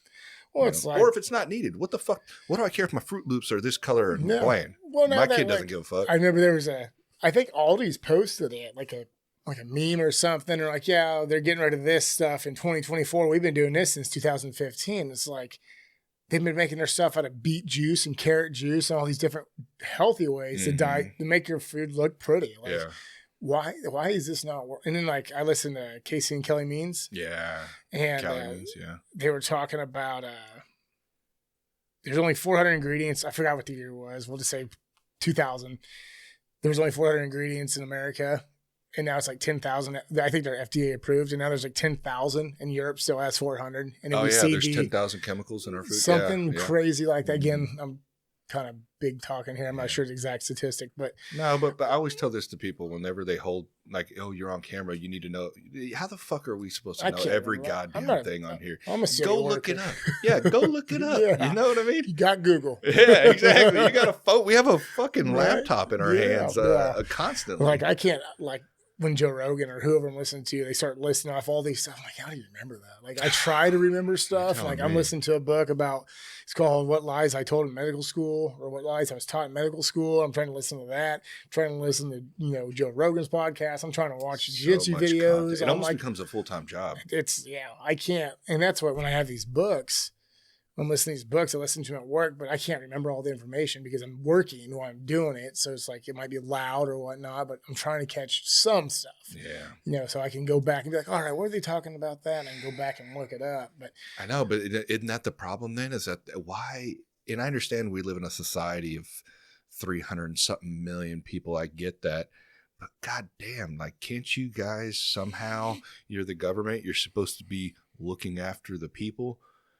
Condense the shit. If you know it's wrong, start getting fucking rid of it, man. Yeah. You know, like to the point to where it's not a full-time job for a citizen to understand what's going on in his country and or that's her what, country. And that's what we were talking about earlier. Like that's why I just get out of politics sometimes because there's so much information because I think they want it to be like that. I do too, and that's Creates why job that's why I security. try to get back into it. But I'm like, I can't do all this, and plus I'm trying to learn like things I'm interested in: jiu-jitsu, health stuff, workouts, stuff that's good for my kids, my wife, whatever it might be. And I've got horses, I've got chickens, so I'm trying to do like I can't. That's a lot. Yeah. So it's a like, lot. so I just try to keep my focus on mostly health Mhm. because that's something I'm passionate about. Well, that was kids. like I said, that was my biggest sway on why I voted the way I did, Mhm. because I was hoping that to roll the dice in that there would be as much changes as you can in 40 years, obviously.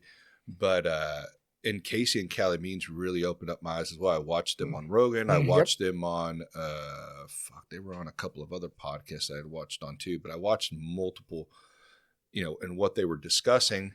And I've heard some of the other counter arguments on them. I watched that Danny Jones podcast when he had a debate with, I think the guy was like a neurosurgeon or something like that. They were kind of going, but it seemed more of just them arguing over the COVID vaccine, that he was upset that he wasn't kind of going at the vaccines and stuff like that. But I mean, you're not going to be able to hit everything, man. You know what I mean? Like he's discussing ingredients in our foods, whether or not he should be discussing vaccines. I don't know. That's his own thing. Yeah. But we've already have enough data out on that. So I don't know why they were throwing him through the ringer on that. But what he talked about and what his sister talked about was very eye-opening, man, on especially the medical field. What did she listen off a stat? I just shared it on one of my stories on like social media, and it was like talking about like autism's up 400%. I'm making these numbers up. Yeah.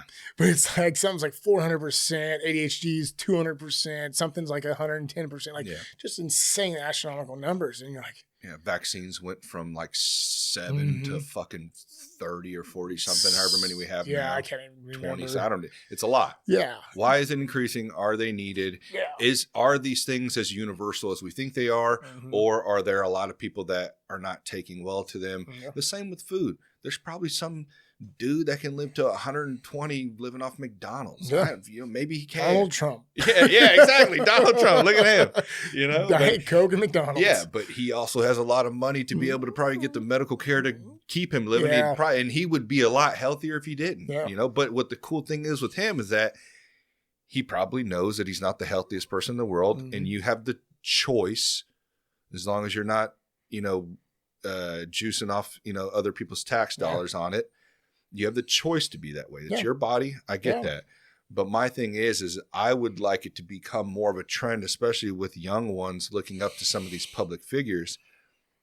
That's not the way to go, though. Yeah. You can look at them, though. It's not the way to go. I agree. It's your body, and it is. I would say even Donald Trump, like his fucking personality, like some of the snarky and the way he can be. I think if he actually were to be, to get, it's fucking probably not even worth it now. He's like 70-something years old to die who you are. But if he was younger and he got a better diet, worked out, maybe did some, some sort of martial art, I think you would have seen a completely different individual. Yeah. Still probably, how good he is at what he does and his whole business and stuff like that.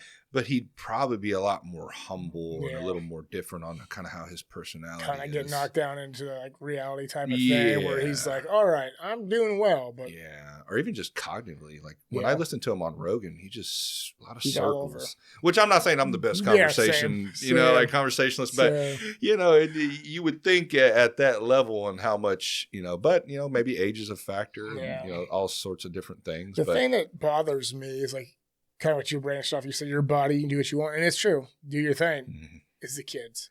Yeah. I'm a huge component for kids. Like, I don't feel like people stand up enough for kids or like, oh, give them McDonald's. They'll be okay. They're kids.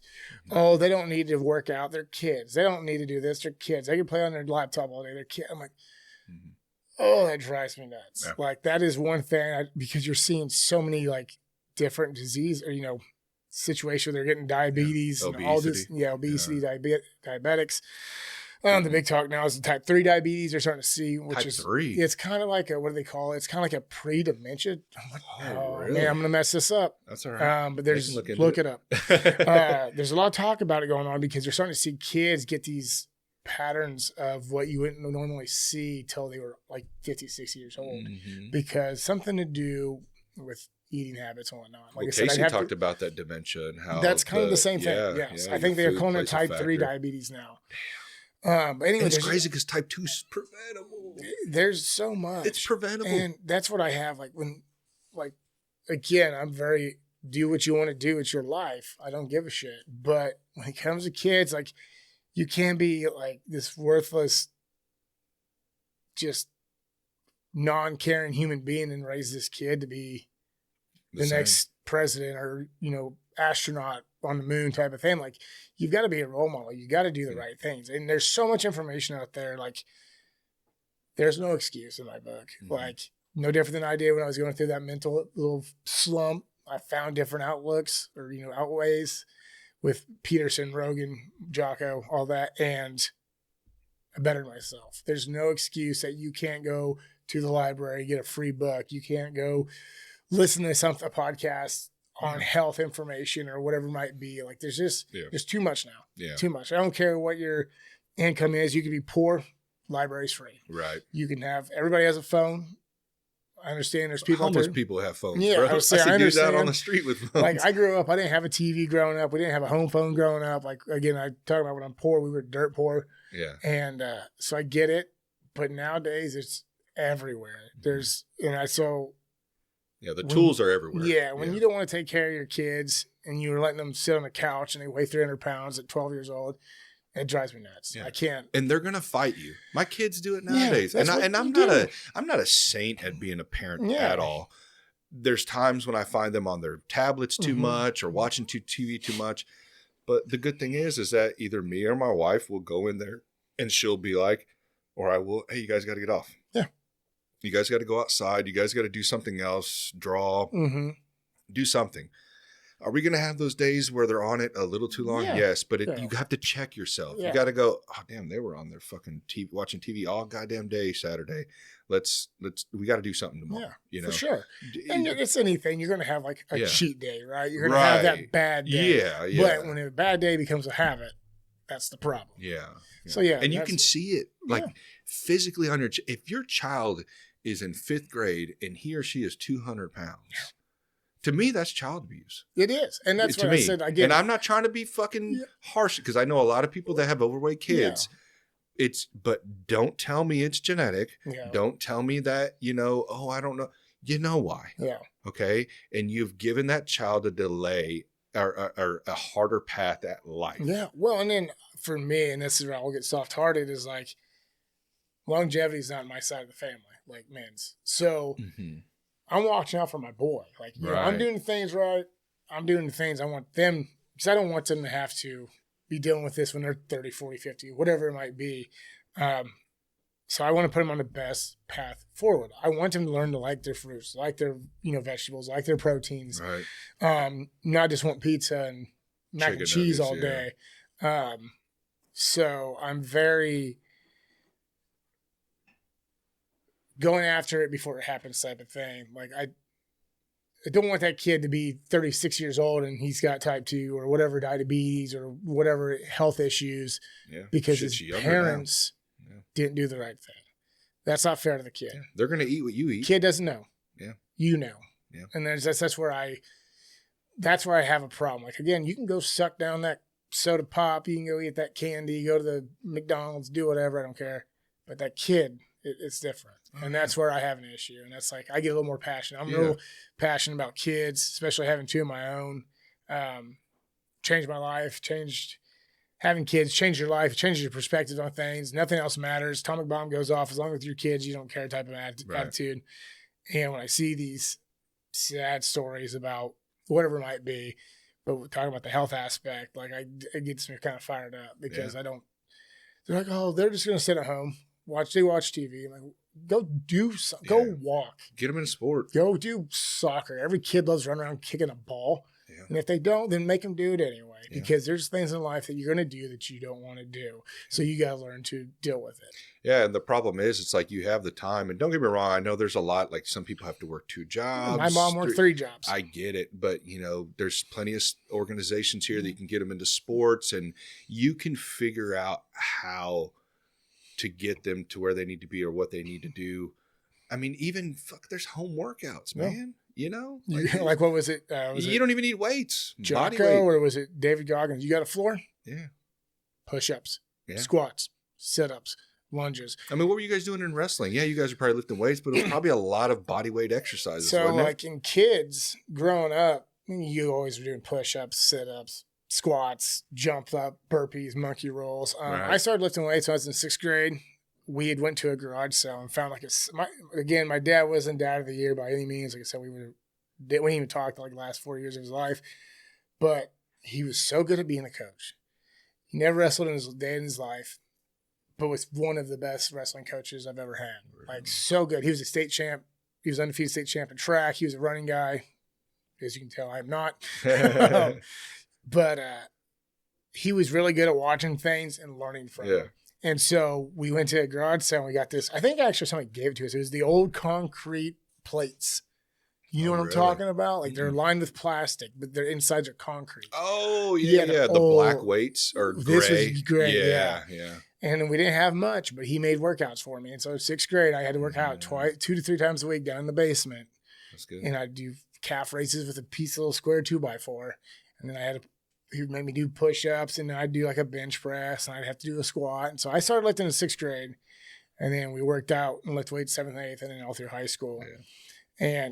But again, there's so many things like Five Below. They sell little cheap-ass kettlebells. Yeah. And there's jump rope. Jump rope is $3. Yeah. Like There's so something many- heavy in yeah. your house that you can lift. Gallons, Look at it that way. You know, a gallon of milk will do. Yeah, Fill up with sand, fill up with rock, fill up with water, Yeah. freeze it, whatever you want to do. There's, exactly. you And get you're a gallon. recycling. Yes, exactly.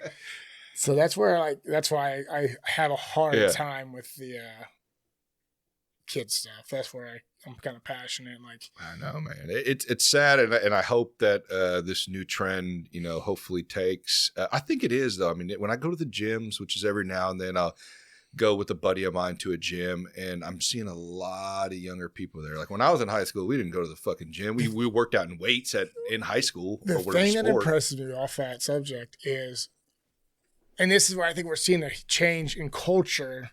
Because kind of like back in our days, like dad went to work, mom took the kids everywhere. Dad was always just the moneymaker type thing, or dad just wasn't around in general. Right. I am seeing, props to the dads out there, a lot of dads taking off work, missing work, working out with their kids, off what you're saying there in the gym. When we were working out at the gym we were at previous before we built ours, it was absolutely amazing. Awesome. Dads and daughters, Mm-hmm. dads and sons, all ages. There's a guy in there that worked out all the time, and his probably 10-year-old boy was in there with him. He wasn't doing much. His dad would show him some things, and he'd go do his thing. His boy would do it, and he'd get on his phone, but he was doing something. Yeah. And he was with his dad. Yeah. And then I remember I went to this other gym one time, and this dad was trying to teach his daughter how to work out. And I'm not knocking it because I love it. Dad was probably not showing the best technique, but I don't give a shit because that dad was trying. Right. And so props to that dad. Yeah. So I'm starting to see that trend. More kids Yeah. with their family or their dad. I'm not saying there's not moms out there. I just noticed it being the dad. Yeah. And you always, kind of like when I was growing up, dads were kind of out, not around a lot. Mhm. I've seen a lot more of it. It's really cool to see. Yeah, it is, man. And So- it's needed right now, man, especially with the obesity crisis. So I've been there too. I've been very Yeah. overweight in my 20s, doing what I thought dads do, which is go to work, go home, and then have a beer and just hang out with Yeah. your kids. I thought Mhm. that's what you were supposed Yep. to do. And then, you get really sad and you're like, why do I feel like this? And then you Mhm. realize, oh shit, I've been athletic or in sports my whole life. And then it just stops. Yep. Like, no, that's not how it's supposed to Yep. be. And, like I said, depending on, your, financial situation, I know it can be difficult, but Mhm. even if you can get 1 or 2 days, even if you can't, like if you can just get your kid a gym membership or Pickleball. Yeah. I don't like pickleball because I ain't good at it. I've only Yeah. played it a couple of times, but you can get a paddle and a ball, Five Below again Yeah. for $5. And there's pickleball courts everywhere Yeah. now. Yeah. Free. Or even take them with you, like you said. Even if they're not working out, like my daughter, she's 6, and it's funny because I'll be down here and I'll be working out, and it's different from my oldest, who's 14, Mm-hmm. who didn't get to see that when she was younger. Mhm. Now she's been seeing it for like the last 5-6 years. Mm-hmm. But to see my youngest come downstairs and like want to work out with me. I mean, she's 6. It's Yeah, she's cool. she's not doing much. Yeah. She's throwing these little But 2-pound she weights thinks around. She is. She and that's thinks what she is. matters. And then it becomes normalized to her like, Mhm. oh, you must go to the gym a couple of times a week during your life. Well, then they see daddy Yeah. or mommy Yeah. looking good. Exactly. Daddy, your arms getting big, Yeah. Daddy, I where's know. that belly That at? was the biggest reason why I did it. Because, dude, my daughter and me and her have like the darkest of humor. Mhm. So it's so funny. She would always, like, I would go up to her and I'd be like, I'd have my shirt off, be like, yeah, look at dad. Yeah, I'm looking pretty good. She's like, Dad, you're fat. I'm like, oh, okay. Yeah, I gotta get in the gym.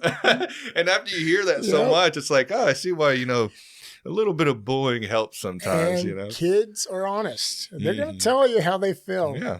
especially when they're young. Yeah. Like, they don't have any. And I'm not in the greatest shape. I Yeah. definitely have my peaks and periods, Oh, yeah. depending on what's going on in life. But, Mhm. sometimes I'll have my shirt off again. I'll be like, hey, not fat anymore, am I? She's like, whatever, Dad. I'm like, all right, I know I'm making progress. And kids are honest, man. Yeah. That's what's great about them is that they'll tell you the truth. Your Yeah. wife might be like, oh, honey, you look good. But the Yeah. kids will be like, Dad, you fat. Yeah. You're Oh, yeah. fat That's shit. my biggest thing. Is do not, if you're a husband or a wife, don't go to your significant other because Nope. they're probably going to lie to you. I wish we had more open, transparent dialogue, but I understand how that could hurt feelings, Yeah. whatever. But if you want to know the real truth, like you said, go to your kids. They'll tell you the real truth. So they don't have a... But Robert, appreciate it, man. Thank you. Appreciate you coming on, dude. Like I said, I was excited to have you on just to see, like I've had a lot of the other guys that have been on and women that have normal jobs out there kicking ass, being an example, especially for the youth, which is a huge thing for me because my kids are going to grow up and they're going to be living in a society with your kids and other people's kids as well. And I want everybody to be the healthiest mentally, physically as they can. So, like I said, I like you said, I hope this trend continues with everybody and just keep spreading. So do jiu-jitsu. Yeah. Thanks, man. Thank you.